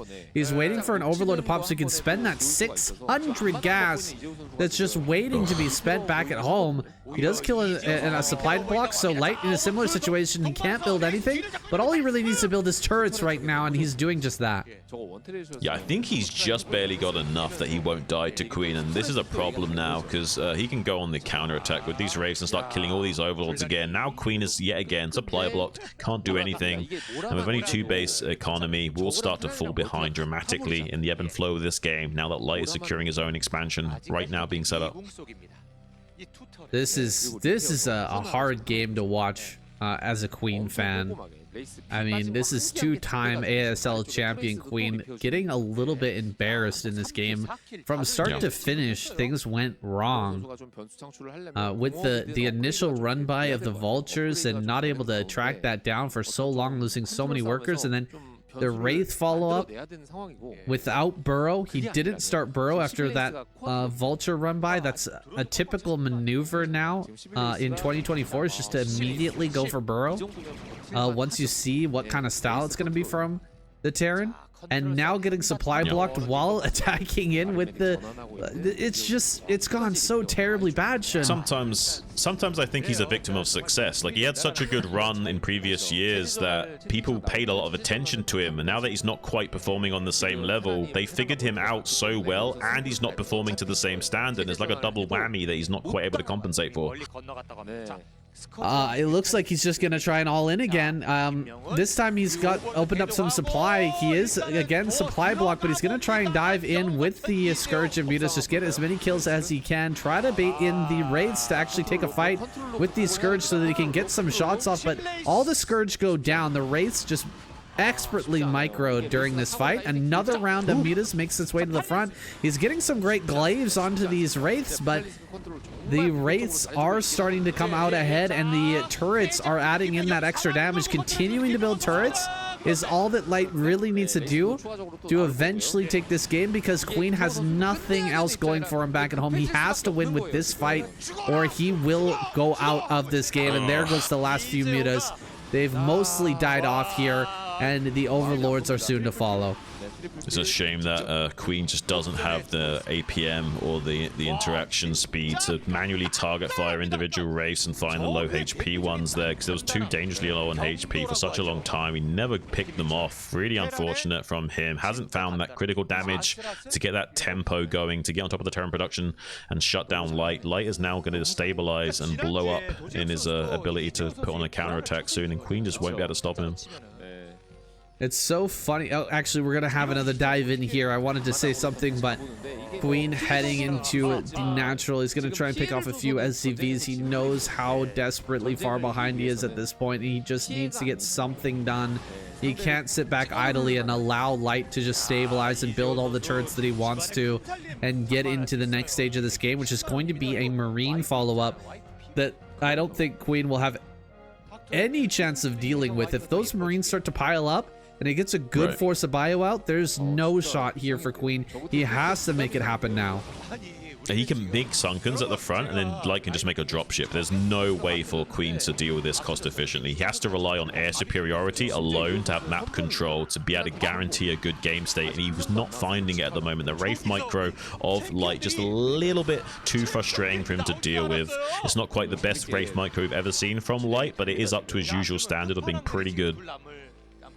So hard to deal with these. Oh man, it's just, they've done so much damage to these Wraiths. He is picking off a lot of these Marines, hitting what he can, but the Wraiths are staying just out of range at every moment and getting shots off every time these Mutalisks come in. They're so low on that HP now, and really there's nothing left here for Queen. All he's been doing is making Mutas for the past 5 minutes, and he's gonna dive in with this last force and GG out. Light takes another game. That is not the way that I expected TVZ to shake out on Kickback, but it seems like this is the way it's gone. At the beginning, I expected certain things out of Kickback, and the last thing that was in my mind was that Terran players were going to have to go for gas build and 2-point Wraith every single game, or some sort of variant of that, maybe some sort of a mech play on Kickback. That was not what I expected, but that's part of the beauty of StarCraft, is that we get to investigate these new maps and find what is strong and how to play these out perfectly. Light seems to have found the right balance here and taken down Queen. Gotta say, it's been a long time since we've seen a Light streak quite like this, already taking out 3 players in this lineup. Yeah, I mean, he can't get the all kill by killing Best here, but if he somehow does dispatch of this shiny coated ape, then maybe, just maybe, he can take out Sulky in the final game and get that all kill prize. It's definitely possible. Light is on an absolute streak right now. He's probably feeling good. His hands are already hot. He's going to be playing out of his mind compared to his usual standard just because of how in momentum he is and how much wind is at his back. It's amazing to see Light shine in such a all-star lineup. Really, we got the best of the best in this week of KCM, and already taking out a ton of strong players, 3 strong players in a row now going up against Best. This might be his biggest challenge. Yeah, I feel like this is 15 years ago when this kid used to just like all kill on Pro League all the time, like back in the day, and Light was just schooling everyone. Hasn't been the case for a very long time. He's a very well respected player, has so much game knowledge. He's the Terran to go to if you want to know something. Flash is a very good player, but Flash not nearly the level of intellectual genius that is Light. Like putting that genius to work in this week. What does it take to beat the bowler cap, though? Is he going to be able to outsmart Best? Best actually finding a way into this base after all those footsies. Some good blocking from Light there, but finally Best finds a way in. He's just not going to be able to steal the gas, though. Yeah. Everything will be happy from both sides. Best gets the information, but Light doesn't get gas stolen. Everything is just about where both players are probably comfortable with, though. So nothing too crazy thus far. He will be last scouting Best here, so he has no idea this is a 12 Nexus or what. Like, he has absolutely no idea. Yeah, going around this map the wrong direction. Unfortunately, he spent a lot of time trying to block out that probe, so this scout is exceptionally late on top of heading in the wrong direction. Now, Best is not doing something like a Nexus first. He's playing pretty middle of the road. He's playing a pretty normal build with a Zealot coming across to put on a bit of light pressure. We'll see if he commits with that and tries to get some kills on these Marines, but Light has a very nice setup on the top of that ramp. He's got a good place to micro with the barracks supply depot set up.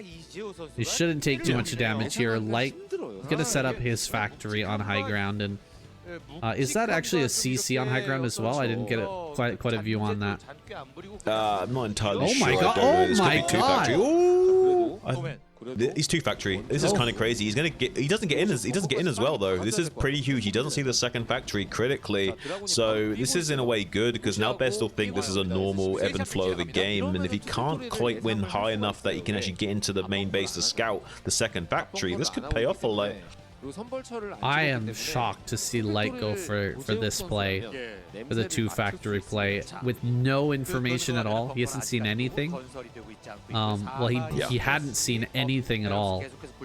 And you can tell that he wasn't expecting the Zealot, because he just was not ready for the moment that came in. He pulled back so sloppily. He lost a Marine immediately.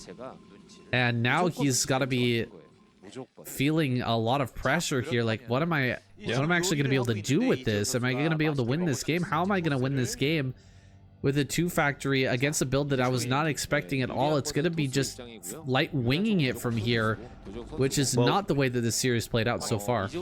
He's going to make it look like a strong FD, which will, like, you know, maybe make Best feel pretty comfortable with his position that he's got 2 gateways. But if he doesn't identify that it's a 2 factory and make shield batteries and stuff like that, or pull probes off the line to help, maybe there's a window where Light can get in there and exploit him. He's getting double upgrades right now. Does want to wait a little bit of time before he reveals his exact game plan. Best is expecting a strong FD push right now. Doesn't see it, so maybe a little bit confused, but might start to sniff this out in a few moments here.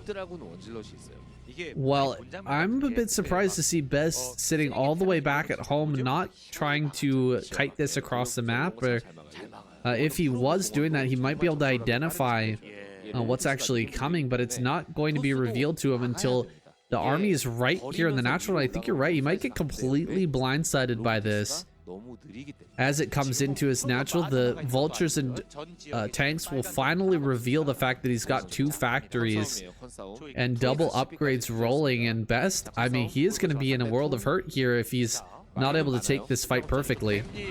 Yeah, I think so. Starts to put a lot of damage down onto that middle Dragoon, already on half HP. Good target firing here from Light, isolating these individual Dragoons. Probes coming off the line. Big mine connections, not splashing his own units critically. Does take out the Zealot. Now still some pretty good target firing from Light, but most of his Marines have dried up, so the phase disruption shots now can start to put damage onto more critical units like these Vultures and mines, and eventually those tanks as well. So far, Light doing a pretty okay job with this attack, but Best is also dealing with this pretty cost efficiently. I really like Best just pulling the probes instantly there to start to body block and add some more damage. Tank some shots as well. He knows that he's going to be in a good position as long as he lives in this game, so losing a few probes is not the biggest deal. Great mine connection there, pulling the Dragoon out of the pack and setting it in against the mines. Turned out to be a great choice. Really good control there from Best. And unfortunately, Light has lost a third of his tank power in this game. He's at risk of getting more and more mine drags as well. There's mines behind this tank as well as more being laid in the wake of it. Needs to be very, very careful with his positioning of his units. Sometimes you'll see Terran players even kill their own mines in these situations. He's even isolating this tank even further north against this mine. I don't know. He's playing with fire right now. Best probably won't get in there and abuse that. He sees it now with the Observer. He might be thinking about some possible shenanigans, but he's starting to clear up these forces now. Maybe waiting on a shuttle to finish up, but instead trying to use the probes to come out and put some extra particle beam shots onto these mines. Only 20 HP a mine, so 4 shots with a probe does kill a mine. Pretty good target firing on these tanks as well. Best has just barely got enough to break through this Terran push. Beautifully done with the probes, and Best really realizing exactly what needs to be done to break this attack. And although he did lose a few probes, he's going to be feeling just fantastic at this point with Light starting his CC back at home. He lost 3 tanks and he completely lost the initiative in this game. Yeah, I think this is going to be a Best victory here. He's just dealt with that attack so flawlessly. I'm kind of blown away by just how min-max is. He even got a few Dragoons waiting behind to catch these 2 Vultures perfectly with that body block as well. Look at Best go. Definitely with the bowler cap on today. Thinking monkey. This is no usual gorilla. I am truly shocked that Light decided to go for a 2 factory play in this situation on this map. It's almost like he's tired. The old man wants to lie down. He doesn't want to play anymore, and so he's just given up. This opens up the opportunity for Best, maybe. I mean, we're counting our chickens a little bit too early, maybe, as Best could mess something up really brutally, but he's gonna dive on these last 2 tanks, pick them off, and indeed, I think he's for sure going to be going forward in this series. Oh my gosh, quite a lot of Dragoons end up going down, but he's just delaying this so much, and every second of delay that Best is able to do on this CC is so massive. Yeah, Best is like the best in the business, pun intended, of just breaking through Terran positions, regardless of what game state it is and with what units, especially if it involves Dragoons, Zealots, and tanks. He's probably going to be finding the best way of cost-efficiently breaking you apart piece by piece, brick by brick, and eventually you'll just be strangled out of the game without the tank count to fight back. He's trying to screen with the SCVs, but not quite getting the body blocks that he needs. He's getting some pretty good surface area on that siege tank on the top of the ramp there and kills that. Pretty good surround with those Dragoons, on the Dragoons with the SCVs though, so Light is still clearing up these forces, but Best is just keeping the count of tanks reduced while also denying mining that natural all of that time. Now Light has finally started to stabilize, but look at the supplies right now, 65 to 35. I mean, this is not ideal for our Terran player. Absolutely not ideal. Can say that again, Shun. Shuttle is out, and Zealots will be loaded up here shortly. A Bulldog makes perfect sense to just dive on this and take it out. There's no reason to sit back and try to play a long game at this point. It just gives Light opportunities to find ways back into this game with drops or vulture run-bys or whatever. Building a bunch of Zealots right now, putting them in the shuttle and just going for the kill, you're going to get tanks no matter what. You're going to get kills no matter what, and most likely you're just going to run Light over completely and win this game. Here he comes, Best with the Reaver as well. Little insurance policy there that at least he'll be able to juggle that around and deal a bunch of damage if this Bulldog doesn't just kill outright. right.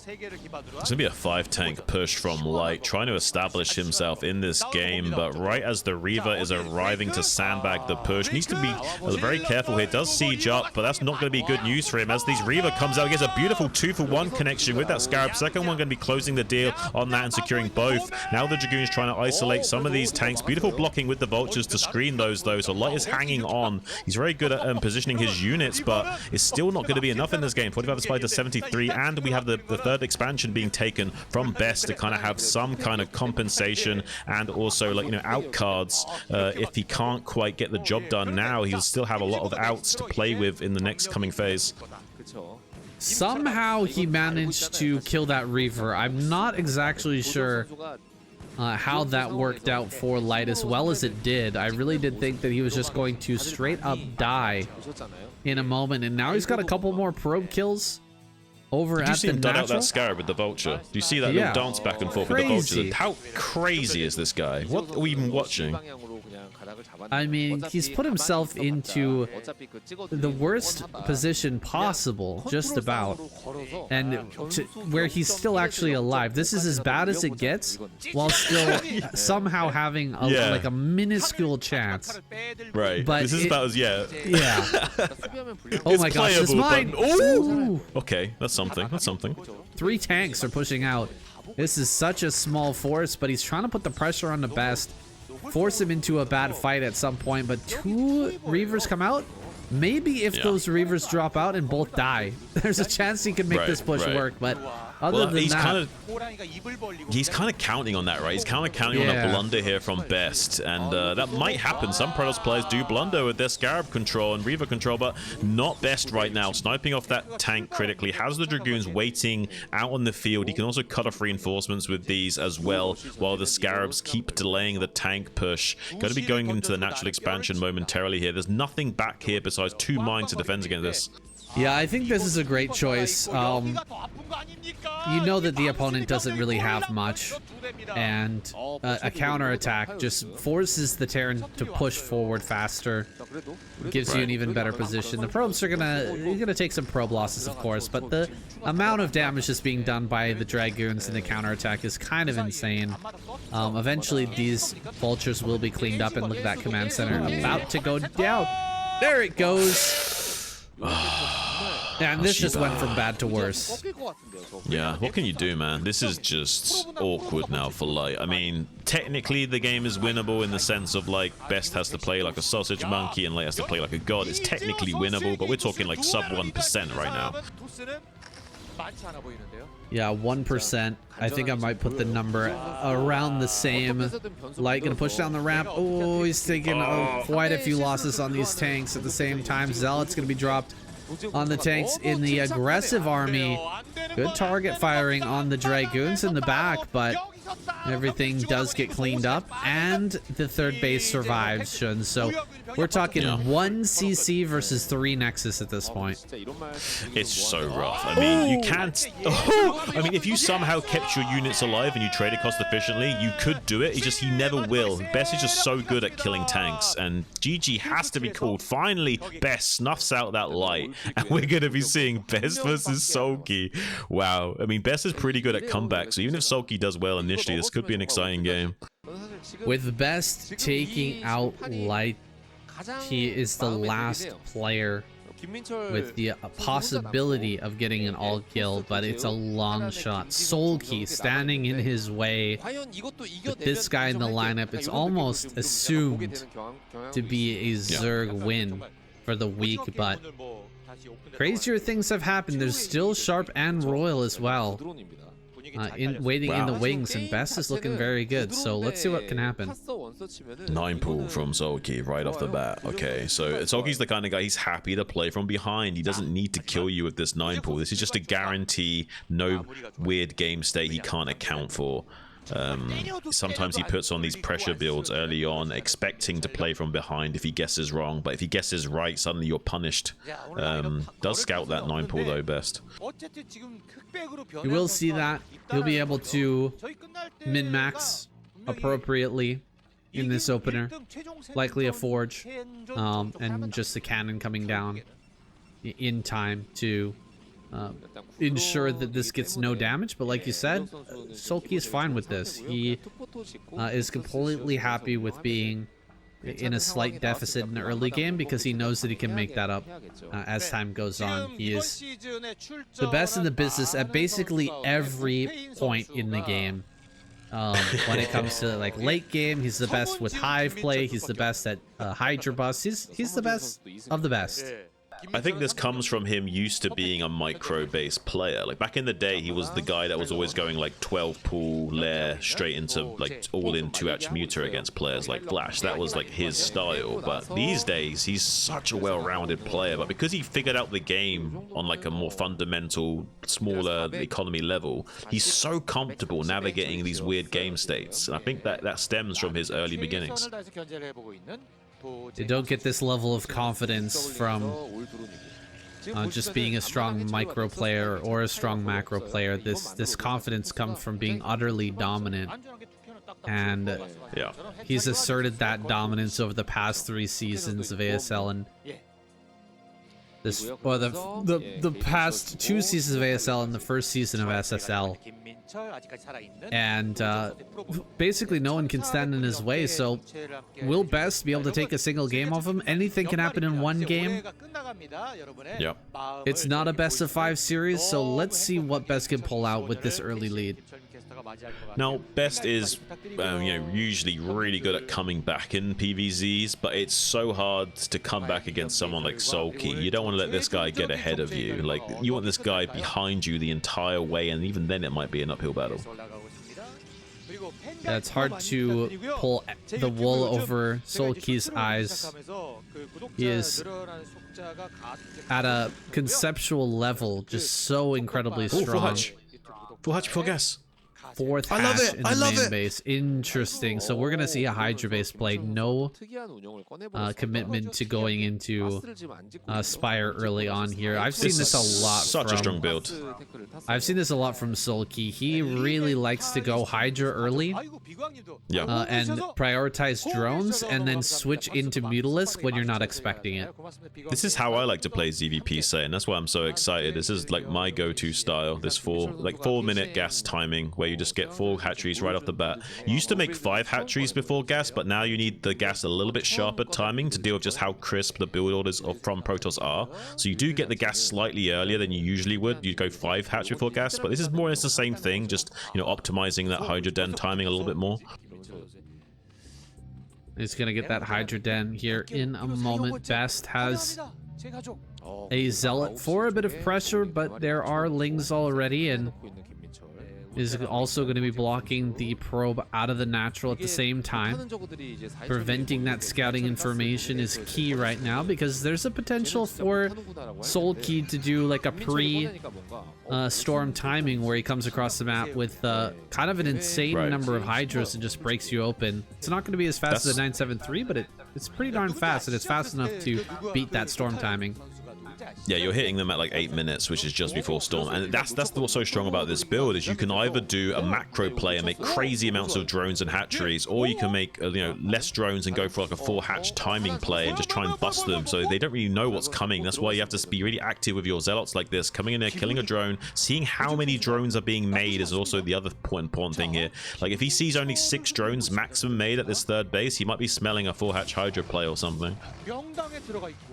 A little bit surprising that Sulky pulled all the Lings to go and chase that 1 probe, but great by Best for keeping that alive and slipping in the Zealot while Sulky was distracted. Now the Corsair's out and gonna kill an Overlord before they can all be pulled back to the natural. These Hydras are out to start the defense, but 2 more Zealots are on the map, and the Lings are on the other side.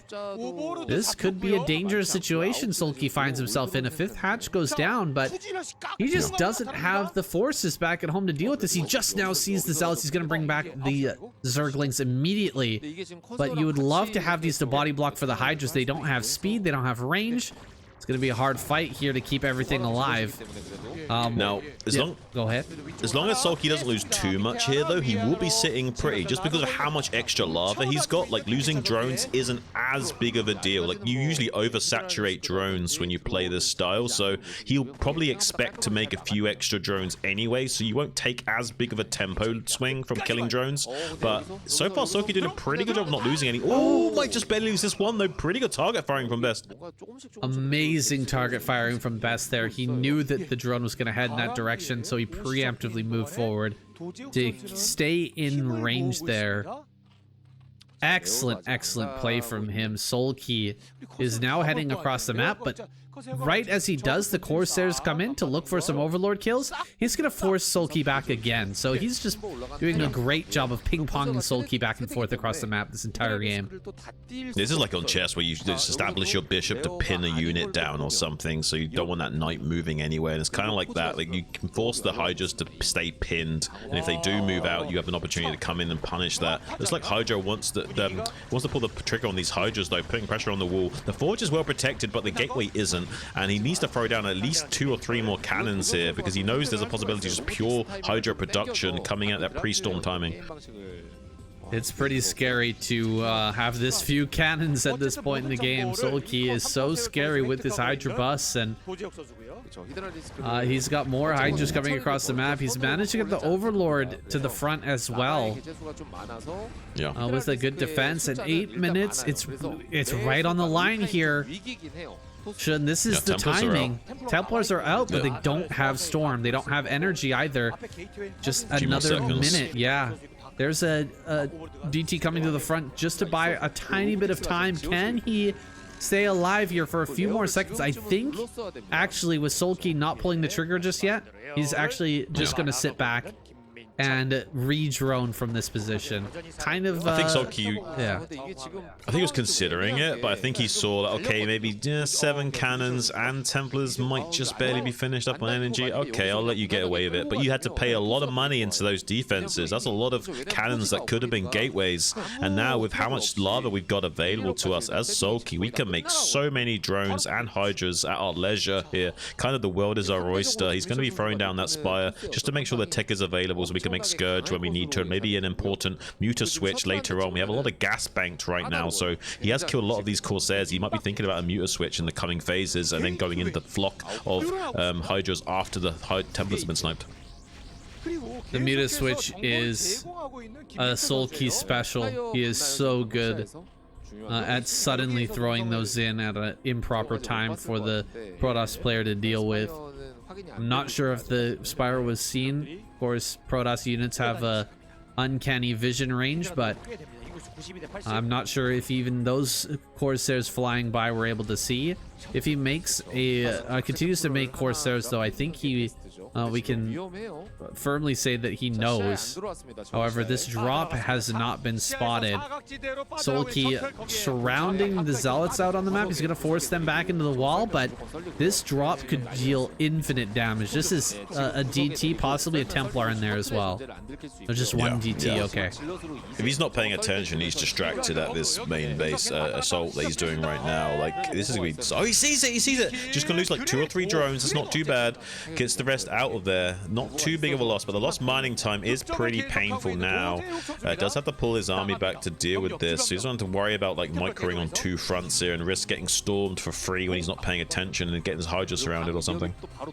Yeah, that's a good point. You don't want to be paying attention here back at home and getting your drones back to mining at the same time.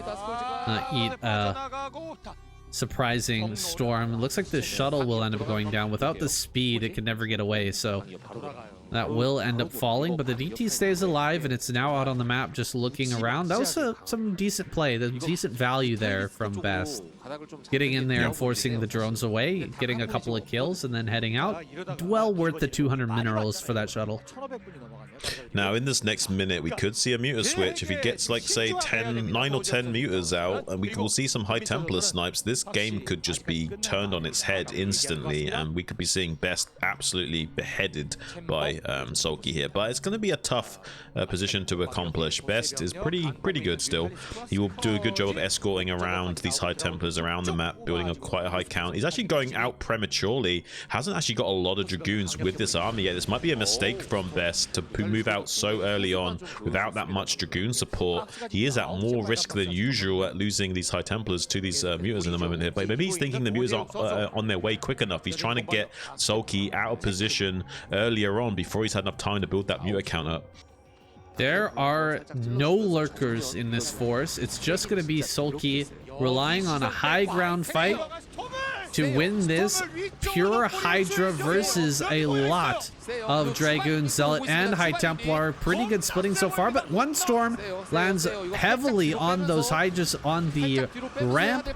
I think maybe somehow Sulky's still going to hold this, though. That's crazy. Yeah. It's such a wide arc of units, it's almost impossible to get good value with those storms there, or at least get good enough value to, but it seems like Best will eventually start to wither through the forces of Sulky. It's just with the Mutas in the air, it's a little bit annoying, and even sniping those Corsairs with some Scourge. Really nicely done from Sulky. And now look at this beautiful target firing, just whittling down individual Dragoons and never allowing him to reach that critical siege mass that he needs to keep launching assaults onto Sulky. Yeah, really targeting down the Dragoons. Sulky showing us the way. When this situation gets desperate like this, you really need to focus down the Dragoons. They are the real siege breakers for the Protoss army. And so if you can take them out, then the Zealots will be easily cleaned up by the Mutalists later on. Diving on top of this evolution chamber, the Hydras are going to be jumped upon, but it's not the greatest surface area here for the Zealots, and they're taking so much damage from the sky. I think that Sulky's just barely going to be able to hold this off without losing his drone count, and most of the army's already been eliminated here for Best.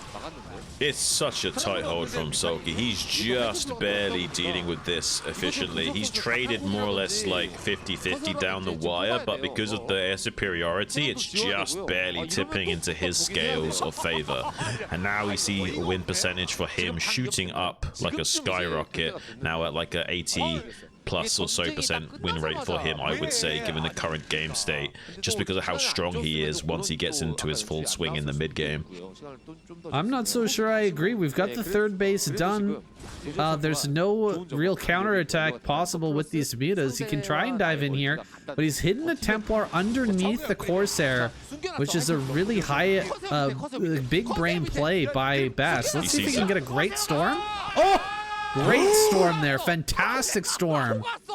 I'm surprised more Protoss players don't do this, because that is such a strong maneuver from him. You cannot snipe that Templar, and you mostly can't even see it, so you're going to be able to get damage onto those Mutas almost no matter what. And now the Muta count has been damaged so heavily, there's no fourth base.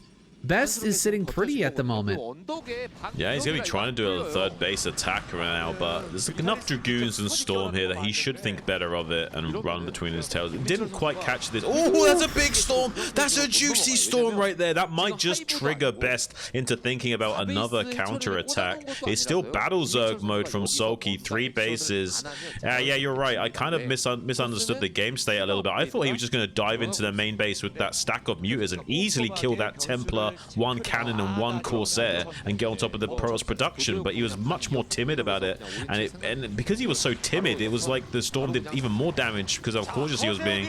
More Protoss players need to do that. And now look at this brave move out from Best. He knows he just needs to keep the gas pedal down all the way now and just melt away at the Zerg as much as possible, get to the front lines to start skirmishing and lay siege to the rally point.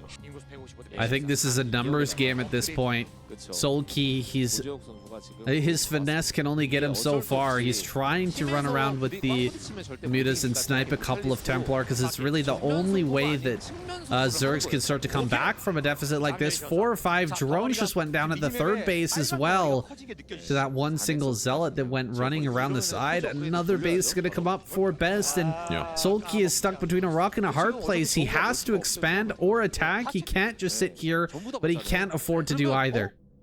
I mean, Best is respecting the muters out on the map right now. That's why we saw his army pull back like that. He knows these muters could counterattack into the main base and spell disaster for him and get on top of his production. It'd be super annoying, so he needs to keep his army fluid and in a much more mid-range state out on the board so he can respond to threats whenever he needs to, rather than trying to put on any pressure right now. We'll give a little bit of oxygen to Sulky to make enough army to attack the third base, but I don't think it's going to be enough. I mean, Sulky just doesn't have enough right now. Maybe, though, Best might be caught out of position. If he kills some of these High Templars, it would be huge. High Templar going to be sniped there. Second High Templar does go down. That was so important that he managed to get some critical snipes before this fight. Now going to try and come up this ramp. Maybe if he can loop around and start to snipe Templar as they're coming up for the defense, he's going to go ahead and jump on top of these, getting 1, 2, 3 Templar over on this side, but he hasn't been able to push up this ramp just yet. All the Hydras are getting stuck here, and this force will be pushed back as long as Best maintains game state and doesn't lose one of these bases while preventing Sulky from taking a fourth. This game is his attack over here towards the natural now. Sulky trying desperately to make something happen, but there's going to be storms. Great snipe there, great dodge on some of these storms, but look at that. A bunch of Hydras explode in the back line, and there are so many units for Best, shoving forward 100 supply advantage. Best is just looking so dapper today. Like, I mean, how is he doing this? How is he dominating in this fashion against Sulky of all people as well? This is absolutely wild what we're witnessing right now. I'm completely blown away by how this game has fallen from through Sulky's fingers like this. Best is doing a phenomenal job. Usually don't see him in such a commanding position in PvZ, and against Sulky, that's even more insane. GG finally called by Sulky. You can hear just how much the announcers are happy about that performance, because Best might just go all the way and get that all-kill prize. He's so good at PvT. Now he can take out Sharp and Royal. The long shot chance we were discussing earlier of Best taking out Sulky, and 2 Terran players might come to pass. Yeah. What an insane turn of events. What a surprise, a shocker. With Best taking down Sulky. We're gonna go into our next game. Dude, this is a great week of KCM already. And I'm ready for more. Let's jump into that next one. And here we go. Sharp versus Best. Gonna save Royal for last. If we do indeed get that far at 2,600,000 won. It's gotta be tempting. That's tempting to Best right now. Maybe he's just gonna have to all kill and actually take that prize. I mean, the amount of momentum behind him now after being Sulky, he's got to be like trying not to do backflips while he's doing his build order, right? Like, this is insane. He's like, and he's against Terran only now. Like, this is the dream. He shut down Light, and his run looked crazy. Like, his run this week was looking so fantastic, but it was really just the springboard for Best to take over his momentum and move into this series with more speed than even Sulky could match. That is crazy that we managed to see Sulky get taken down in the KCM.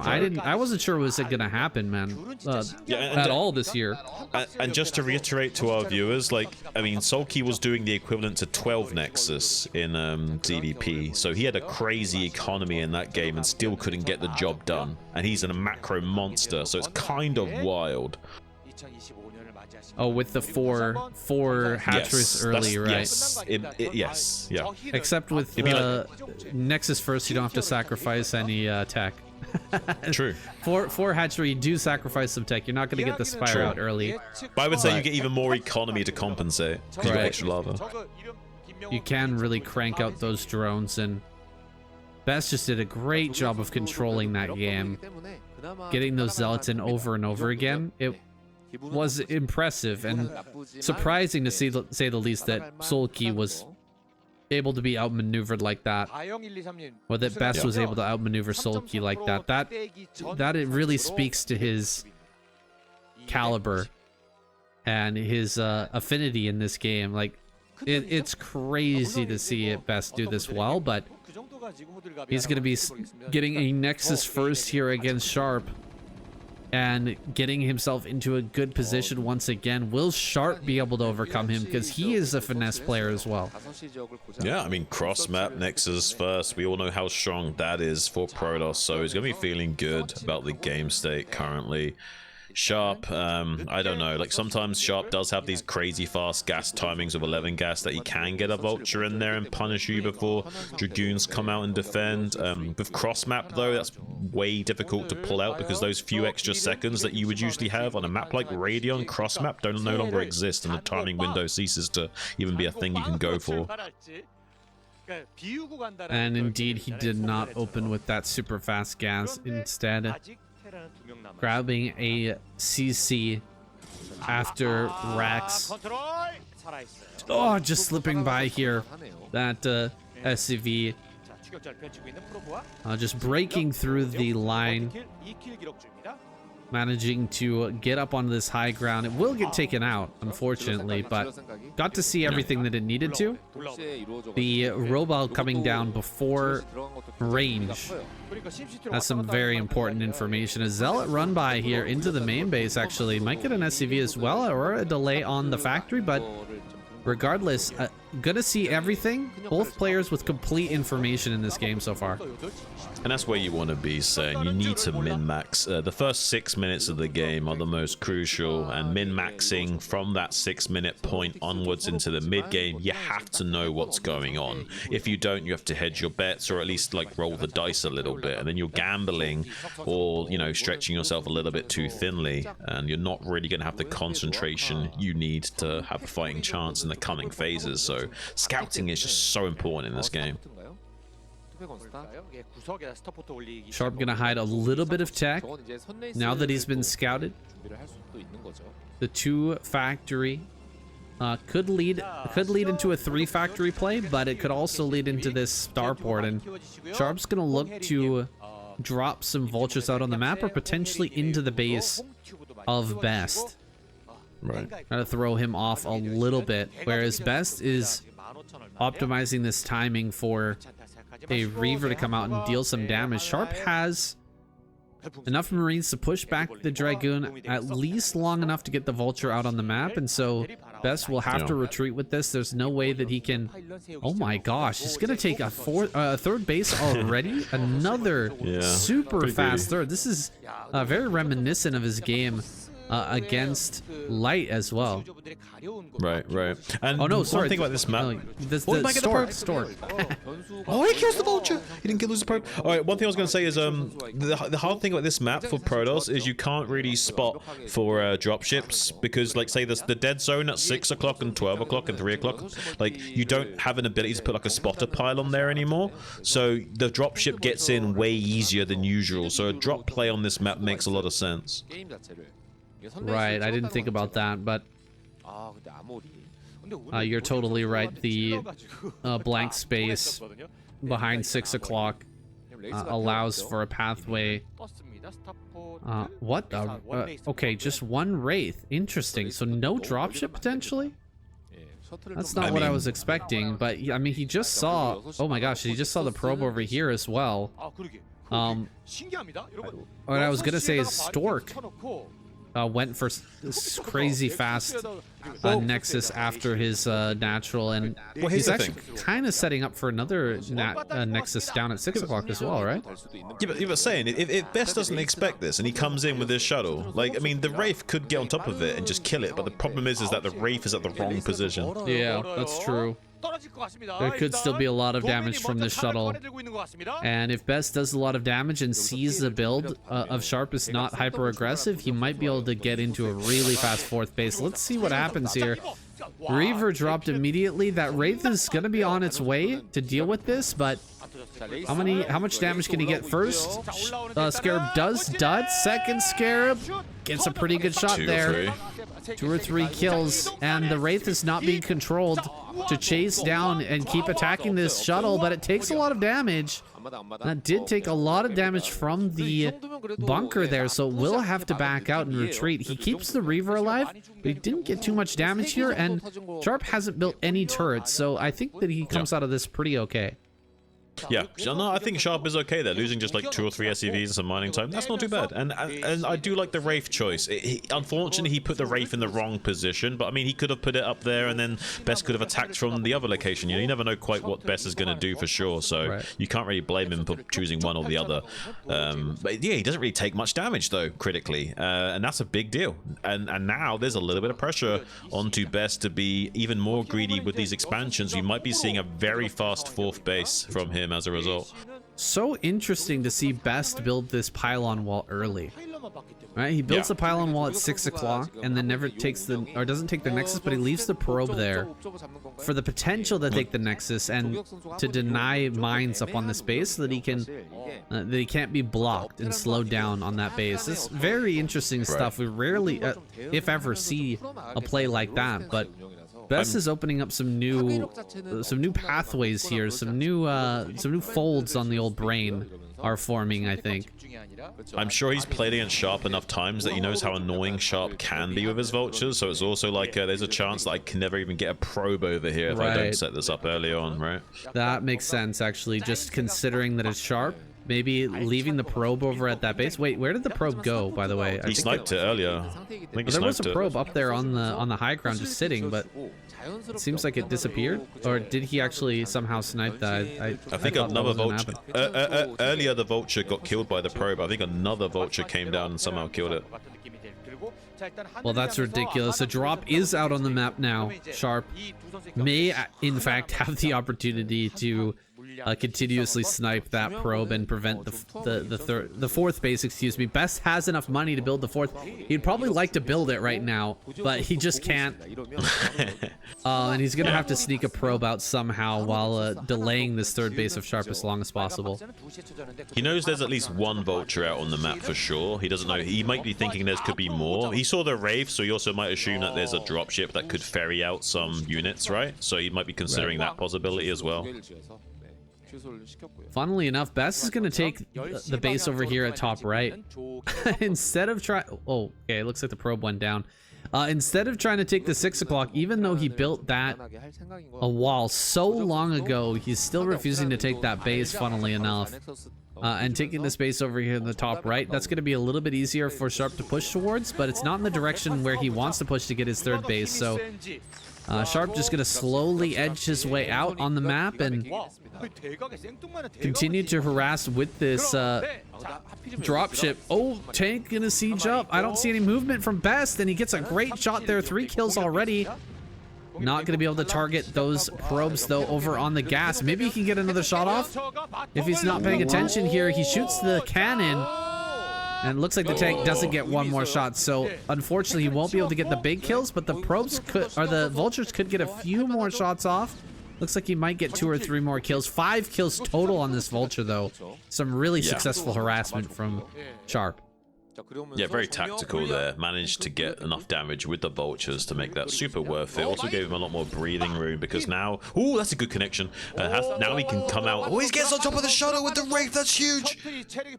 Wait, he's a little bit cautious. Why are you so cautious? He doesn't realize there's no Dragoons nearby. He just assumed there was Dragoons nearby. Oh, that's too bad. He definitely could have sniped that shuttle. Yeah, he's being too cautious. He assumed that Best would be more on top of things and have Dragoons waiting just a moment away, but actually he didn't. The Dragoons were out of position. He could have sniped it for free and wasn't able to. Yeah, if you can snipe that for free, then you can come out and kill the Reavers. Not for free, but you should be able to take them both out. Right. Maybe trading out for a few vultures, maybe a tank or 2. Still a better trade than if the Reavers get continuously drop microed and you know, take shots, pot shots at you as you move forward. So it's generally a decent trade, but maybe Sharp, not wanting to overextend himself, knowing that Best might be ready with a big attack coming in, and indeed he is just about ready to pull the trigger on that attack. Tanks are moving into position. They're not sieged up at this critical juncture while Best is moving in. There's a lot of vultures in, or a lot of mines in the way of this army, and a lot of the Zealots are going to take shots. There's tanks on the high ground as well, which will be critically important as he pushes towards this natural. Diving in on the high ground now with these Zealots, Templar, and Reavers. He actually kind of storms the corner of one of his Reavers, but it looks like Sharp is going to be able to hold here at the end. The Dragoons do slip by. Oh, God, that mine almost just turned this into a catastrophe for Best, but he manages to keep a lot of the Dragoons alive, and the cleanup crew is coming through. Yeah, cleanup on R5 here as the Vultures come in from the rear and just start to box in the remainder of these Dragoons that aren't going to be able to do out enough DPS to really kill SCVs like Vultures could to probe, so not finding much compensation there. It was kind of wild how he like slugged out his Reaver from his own Storm. Really crazy high-level interaction play from Best, but not enough finesse to get the job done like he usually does, and unfortunately not looking as strong as he should be at this phase of the game. Is expanding vertically and cutting the map in half that way, but if he doesn't have enough forces to challenge Sharp continually, Sharp will finally get this 4th base online and then be fine. This is the main challenge for Sharp, is how does he get his 4th base, but now he's in a much better position to take it. Yeah, it's a real possibility in this game, and Best, I think what slowed him down or actually defeated his push there was how many tanks were on that high ground. Usually we see most of the tank forces from the Terran player on the low ground, and then like 1 or 2 tanks up on the high ground, but Sharp had like 5 or 6 tanks spread out on the high ground, and even when the all the Zealots and Templar and Reavers were dropped on top of that, he was able to deal with it and keep the remainder of the tanks alive up there, and they're just inaccessible to the Dragoons and Zealots on the low ground, so you really have to kill those with the dropped units, and he wasn't able to do so. A great hold from Sharp overall, and he's going to continue with this harassment. Siege tanks coming through and actually hitting a bunch of probes over here on this side while Vultures are running around and dealing damage at the same time. A Storm drop comes through, but it hardly gets any damage at all. He decides to storm the units there, and that's exactly what Sharp wants. He just wants to prevent those Vultures or those SCVs from going down. Oh my gosh, so many Templar are going to be sniped. That's pretty impressive from Sharp, doing a great job. Gonna get through these low HP ones as well. Great target firing, gets as much juice out of the orange as possible before those Vultures finally die. Seems like Best wants to take the bottom left quadrant of the map instead of the expected top right. I think Sharp was expecting him to expand up into this corner up here and split the map vertically. This is exactly what I thought he would do, but now maybe Best is thinking the other way around. He's gonna take the bottom left quadrant and get some gateways set up there later on after the fact. This could be the ticket that Best needs to stay in this game. Just get another rally point set up, stay on a high count of bases, and just, you know, wait for Terran to try and move out and take his 4th, and then start to put on some more pressure once he does so and spreads himself too thinly. Even though that first attack didn't work out the greatest for Best, the way that we usually expect those attacks to go for him, he still reset the tank count. He's bought himself a lot of time, and he's been using that time efficiently to add more bases, and yeah, set up another rally point is the big key. Sharp is eventually going to get this 4th base, and then he's going to push, and at that time you really do need another rally point going, so there's still a little bit more time left for Best to get that going, but he does need to hurry up and get into that next stage of the game. Great snipes here once again, sending in the Vultures after they've laid the mines to just go to work on this rally point and pick off more Templar. This is fantastic play from Sharp. And he's not gambling, he's scanning for that as well. So he's scanning, sees that there's a weakness, and just pounces on it and exploits it. Really high level stuff from him, just confirming and then like seizing any opportunity he can get his hands on. Needs to be careful moving out. There's a lot of mines currently he's on top of. Zealot bombs could be really cost effective if he does siege up here. Needs to be very cautious with how he engages the Protoss army. Here comes the shuttles from the east as well. Tanks a little bit out of position. One preemptive D-Matrix, but a huge massive Zealots being bombed out on top of these tanks, as well as starting some on the back row tanks as well. Pretty good surface area and tank connections with these Zealots. We'll be able to mow most of those down. Look at Best just bowl Sharp over.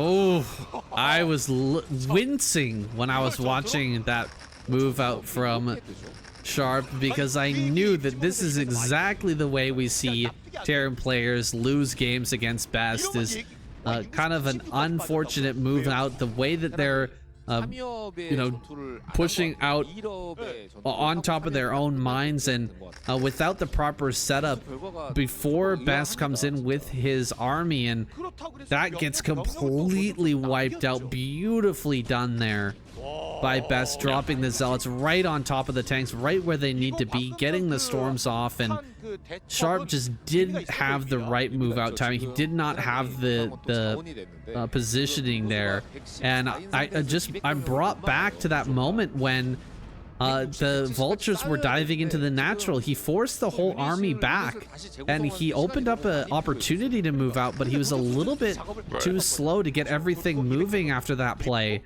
You really do have to, with a player like Best, get him out of position a little bit so that you can have some space to move over your mines and then set up a new spot to take that next fight. He just didn't have the time to do that.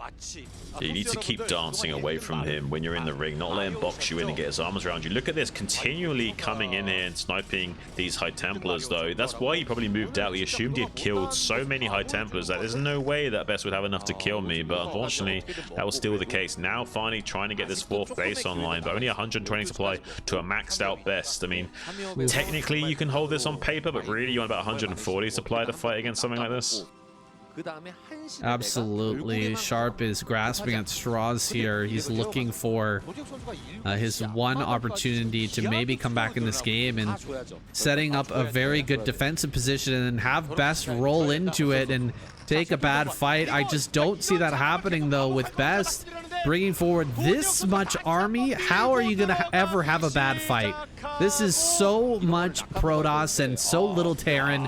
Just running up this high ground, even with the tanks being target fired correctly on the Dragoons in a big clump. He wrecks through that small force and overwhelms this 12 o'clock. Sharp is going to lose this base and most likely lose this game, now falling 100 supply behind. Man, it's crazy. Best takes down Sharp and continues on. One bad fight for Terran, and that's all it takes for Best to roll you up and put you in a carpet.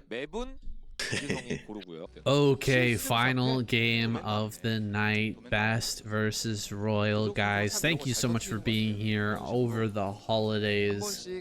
Merry Christmas, and I hope you guys all have a very happy new year. Absolutely. We appreciate all your support. Make sure to check the links in the description. Go say thank you and Merry Christmas to KCM as well. And do, if you can, support the Patreon, guys. It really helps me out. We're not making huge bank from just pure advertising. And so it really does help keep the lights on. Come on, guys. Help me out a little bit. Don't make me do a crypto scam. All right?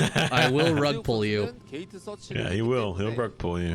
What kind of coin would that be then? Like Templar coin, or what kind of coin would you make? Storm coin? I don't know. Storm coin? Yeah, maybe. Who knows? That's not gonna happen, but there's your last warning. Your first and final warning, guys. Go and support. Anyways, getting into this game, we've got Best versus Royal. Best, I mean, on another level this week. His play is... there's no words, truly. I mean, taking out Soul Key already, I mean, he's won the hearts of the viewers. Just now, he needs to take down Royal so that he can win that 2 million all-kill prize.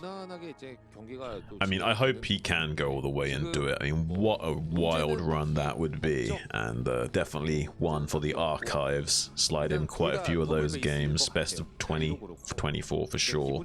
Really crazy stuff we've seen this week at KCM. You never know what you're gonna get. It's the ultimate box of chocolates from Forrest Gump, right? Like, most people probably think that Sulky was gonna dominate this week, and look at this now.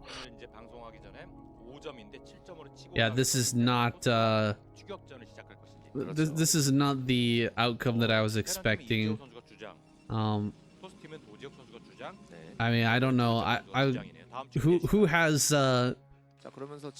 Best taking out Solki on their bingo card. I think that was a pretty unlikely Some outcome. crazy guy in the background that's now looking like a genius. Yeah, if this was on a gambling website, the odds on Best beating Solki I think is pretty darn low this week, but he managed to pull it off, and now he is potentially going to be taking this all kill home. Already starting out here, a little bit of denial on that Nexus, slowing it down by quite a bit by just blocking. He didn't opt to go for the eBay block, but he was doing a good job of slowing that down, and this early Zealot really hasn't done anything to Royal. Maybe not even going to force him to build a... Oh wait, what is that? What is that below? Did he just go second factory? You've got to be kidding me. Royal, are we serious? We not watched that light game? Well, he's feeling that he can maybe get a better outcome than Light. He's going to need to, especially cross map like this. Could be awkward for him, although it also might be harder for Best to spot and stop, who knows. We'll make it look like a strong FD, much the way that Light did. Best may react. Oh, we might get him with a probe. Are you kidding me? Give me a break. He sees no CC, and that's enough. How does Best do it? How does Best do that? How does Best have so much star sense that he knows he can just barely slip the probe in like that? That's fucking crazy to me. All he needs to do now is react appropriately. He knows what's coming. He's gonna be able to stop this if he just makes the right moves here. He's got to have range on the way. I'm surprised he doesn't have a second gateway started already. He might have just started that in the main base. It kind of looks like he did. He didn't build a pylon at the natural. I guess there's not enough time to build the pylon and then the shield battery in time, but he's gonna pull the probes just like last time. Start to run forward here and just use the probes to tank some damage. Drag the mine. He almost gets the mine into the Marines. He actually deals quite a bit of damage to them. Softens all of them up, and all he needs to do is one more hit on each. He should be able to pick them all off. Not gonna pull the Dragoon into the mines just yet, but he has that as an option. One Dragoon goes down, but all the Marines are already gone. And this is just one tank pushing into the front rather than three. So this is a much faster push, but it's being shut down just as hard, just as quickly. Now, the probes coming off the line could spell disaster if he can get a mine detonation off on them, but he's doing such a good job of keeping the Dragoons and probes at reasonable distances. Does need to evacuate the natural expansion now. The two tanks are in a pretty good pocket, and now the mines being laid in the wake of them will make it even more difficult for Best to come down here. We'll have to kill the egg on the ridge there to give a little bit more fluency in getting up and down this ramp here. Coming out with the probe drill, maybe trying to get on top of these tanks from behind. Pretty good surround on the Vulture. Needs to be careful with the mines again. Target firing the mines down with the probes is a good idea. You can kill the mines pretty quickly with the probes, but so far Royal doing a good job of microing back with these two tanks. One of the tanks gets stuck. He might lose the tank. Oh, the tank gets so close to going down. He focuses down the last mine. The tanks are still alive. Somehow that tank survives with like one Dragoon hit left. He's gonna dive on top. No, he fails the shot. He fails the shot. Oh, Best is choking here at the 11th hour right before taking his ultimate victory in this series. It's crazy to see, but he's losing all of the probes, and actually Royal, even if he doesn't kill right now, might have a window to just macro out of this game after all the probe damage he's done. And this Nexus going down is the cherry on top. There it is. The Nexus falls, and he's even pushing over in towards the main. Getting some mines on top might just end the game completely. This is crazy. The mine. Oh my god. He lost to the mine as well. This is crazy damage. Royal has done unreasonable levels of damage with this aggression. Best should not have allowed that to transpire. And now he's going to be kicking himself. He's let this victory, this Royal Road, seize from him by the Terran player. This is crazy. Like, Best had this game almost in the bag, and he just barely choked at the final hour, like you say. Oh, the scout, just thinking back to the probe scout and the way that he was able to figure out exactly what was coming, still not able to stop it. Royal doing an excellent job running up and getting those mines down, but really came down to the execution from Best to snipe those down and just keep his army alive, keep those Dragoons alive. Just wasn't able to make it work the way he did against Light, and now the position is so much so in the favor of Royal. I'm not sure if there's a comeback potential for Best. He's lost so many probes and he's just now finishing up that Nexus, but it's rough. I mean, it's going to be 4 factories worth of production, and he's barely going to be able to afford to produce out of 4 gateways worth of units. So Best doesn't really have much counterplay to the mid-range options of Royal right now. He just has to cut somewhere to, you know, afford the Nexus, afford more probes, and he just can't do it. He can't afford to have 24/7 production time on these gateways and keep up with Royal right now. Yeah, you're so right. Best. He's gonna transfer probes now, get his economy rolling once again. But Best is not one of those guys who can finesse a victory like Snow. He's so much more of a numbers guy. He's so much more of a you know, bowling over your opponent in this matchup. Yeah, this monkey, this ape, is not good with the finer tools. He is much more of a savage attacker, and it's not going to play into his style, this type of game where you just don't have any options and you need to get huge value out of just a few units. Like, if this was Snow, I would say, okay, well, maybe he can get something done with this Reaver and bring himself back in this game. That's always a possibility with a player like Snow, but I just don't see that happening for a Best in this situation. No, I think you're right, and Royal's already done a drop kick and knocked off of that big bowler's hat that was on the top of Best's head, so he seems a little bit slower than usual, even though he is behind as well. So struggling to find himself in the jungle currently, maybe a little bit lost, and Royal just cutting away a path ahead of him with his Terran machetes, confidently macroing up right now, and even going to be taking out the observers. So I mean, Best is going to be even in the dark when the push comes as well.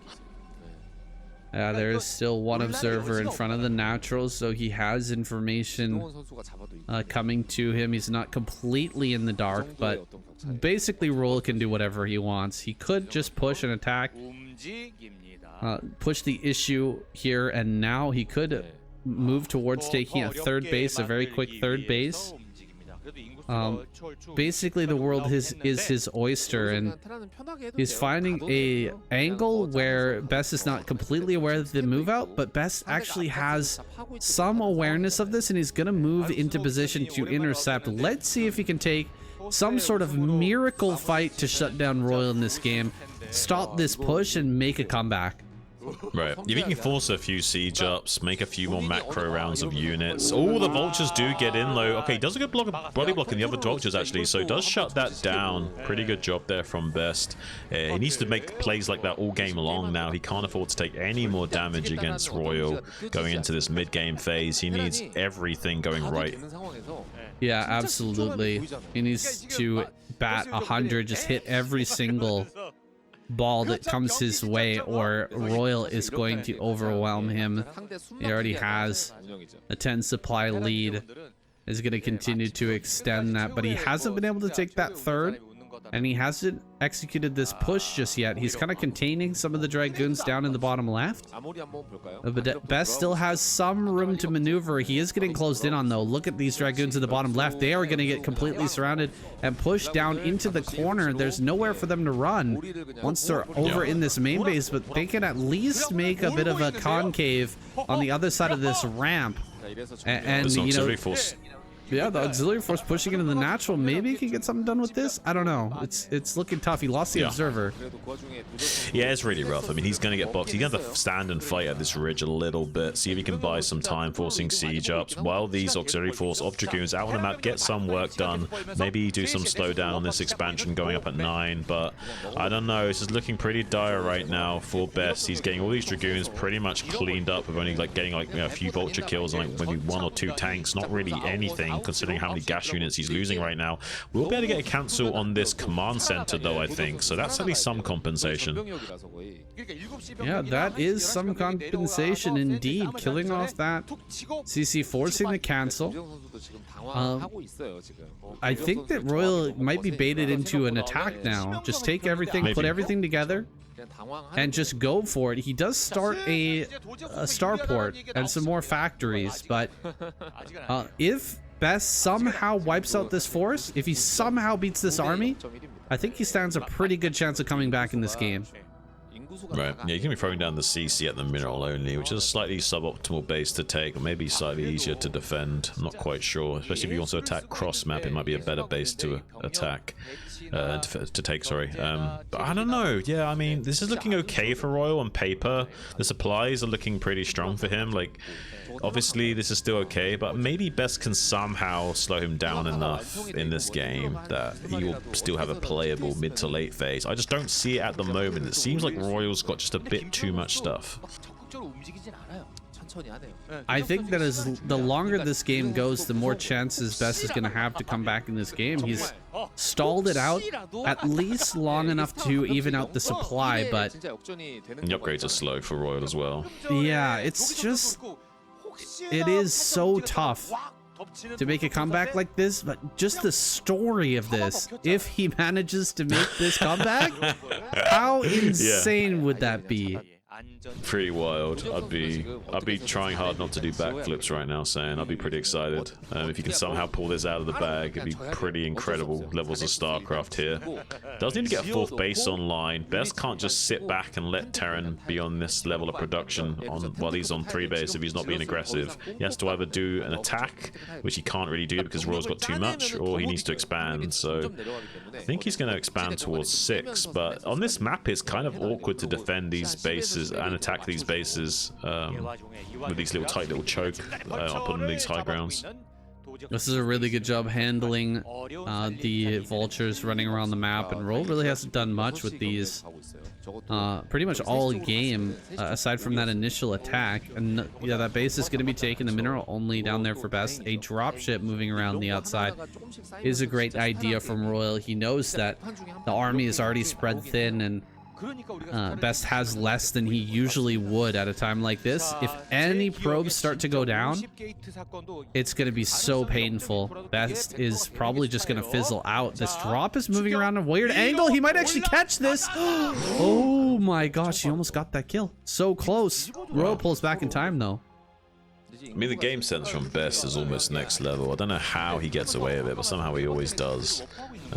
Yeah, he's just operating on a different, like, reality. You know, he's just had such a different set of life experiences that he just assumes this is the way the game is meant to be played. And maybe that's not true, but it works for him, if you know what I mean.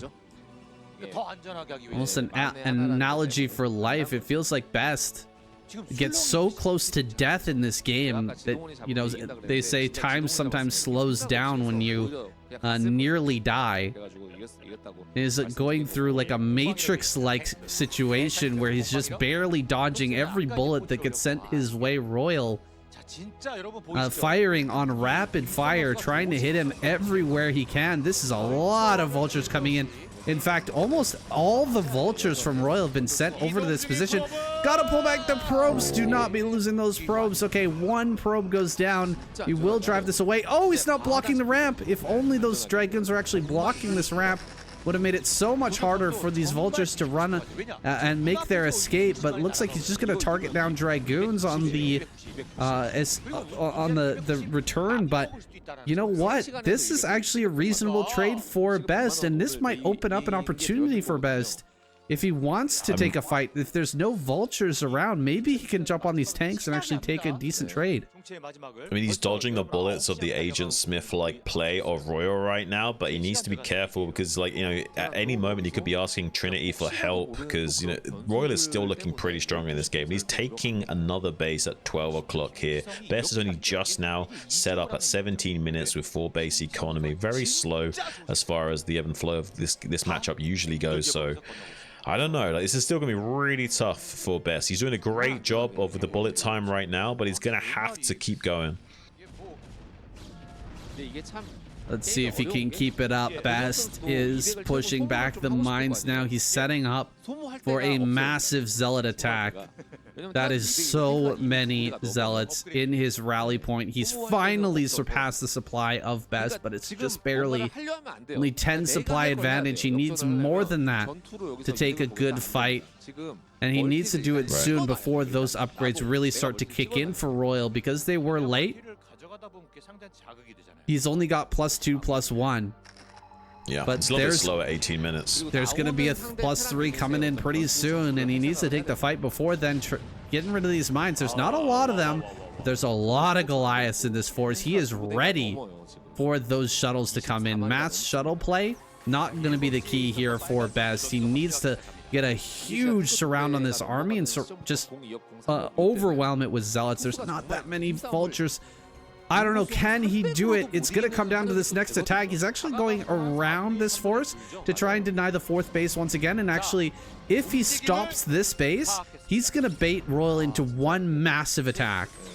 Probably, and he wants to fight Best head on, but Best is going to do his best job of trying to circumnavigate that and not actually fight the Terran player and just kind of skirmish with him, force him to siege, unsiege, move around to the other side of the map.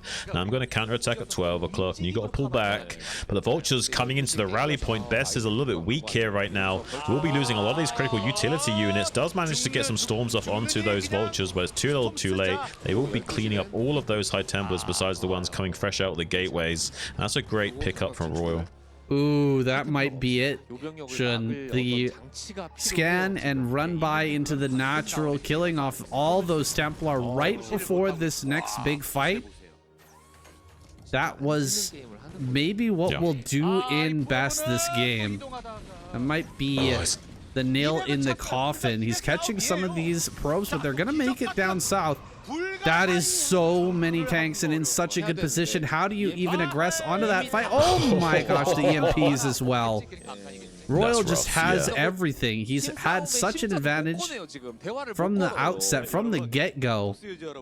I mean, +3 is probably almost done as well from him, if he's still getting that. So another like minute or so, less than that maybe, like 30 seconds to 60 seconds, we got +3 weapons as well. We're feeling so good as Royal right now, putting so much pressure onto Best. He's going to wait a little bit for some macro cycles to finish. He's now maxed out. He needs to find a way of engaging this cost efficient. He's going to go for it. Zealot's just charging in. Maybe there's enough mines to drag, but not. I don't think so. Some preemptive D-Matrix as well. Pretty good Sonic Storms on top of those vessels and siege tanks, and something just coming from the back as well, doing a 3-point attack. Pretty good wraparound. Look at those beautiful Sonic Storms in the flank of tanks as well. If he had just a few more units, maybe he could bowl over this position, but he's not quite got the critical mass needed to be able to achieve that. Oh my goodness. I thought maybe, just maybe, he was going to be able to make that work with the full surround of the entirety of the army. It was the best possible engage he could have hoped for, but imagine if he had another 5 or 6 storms in that fight. If those Templar had managed to survive, he might have been able to clean that up, but GG is called. Royal stops Best's reign and keeps the all-kill prize growing. We're gonna get to 3 million won here soon, Shun. It's crazy, but it might actually happen. I mean, that's crazy chunk of change there. I mean, Sulky is actually going to start playing out of his mind. His ideas need money. That guy, maybe just like, tactically waiting for that money to go up just a little bit more, and then he's going to like, turn his baseball cap backwards and be like, hold my beer, kids. Yeah, he didn't have the opportunity to get the all-kill prize this time because one Terran player and one Protoss player had already been eliminated by the time he came out. But maybe in a future week, he'll have that opportunity and he'll, like you say, turn it on, come full blast, and actually take away that potential 3 million won prize. Let's jump to the score screen. Taking a look at the point rankings, 7-7. We're dead even again, Zerg and Terran, making it so close this season. It's really awesome to see. I can't believe Zerg went out first with Sulky in the lineup. How insane is that? Yeah, it's really insane. I mean, the whole season is just one big airplane ride. A Boeing 7 4-7, just cruising at maximum altitude. And look at the points right now, like tie neck and neck with Terran players, just surging back up to meet Zerg head on. Protoss straggling behind a little bit.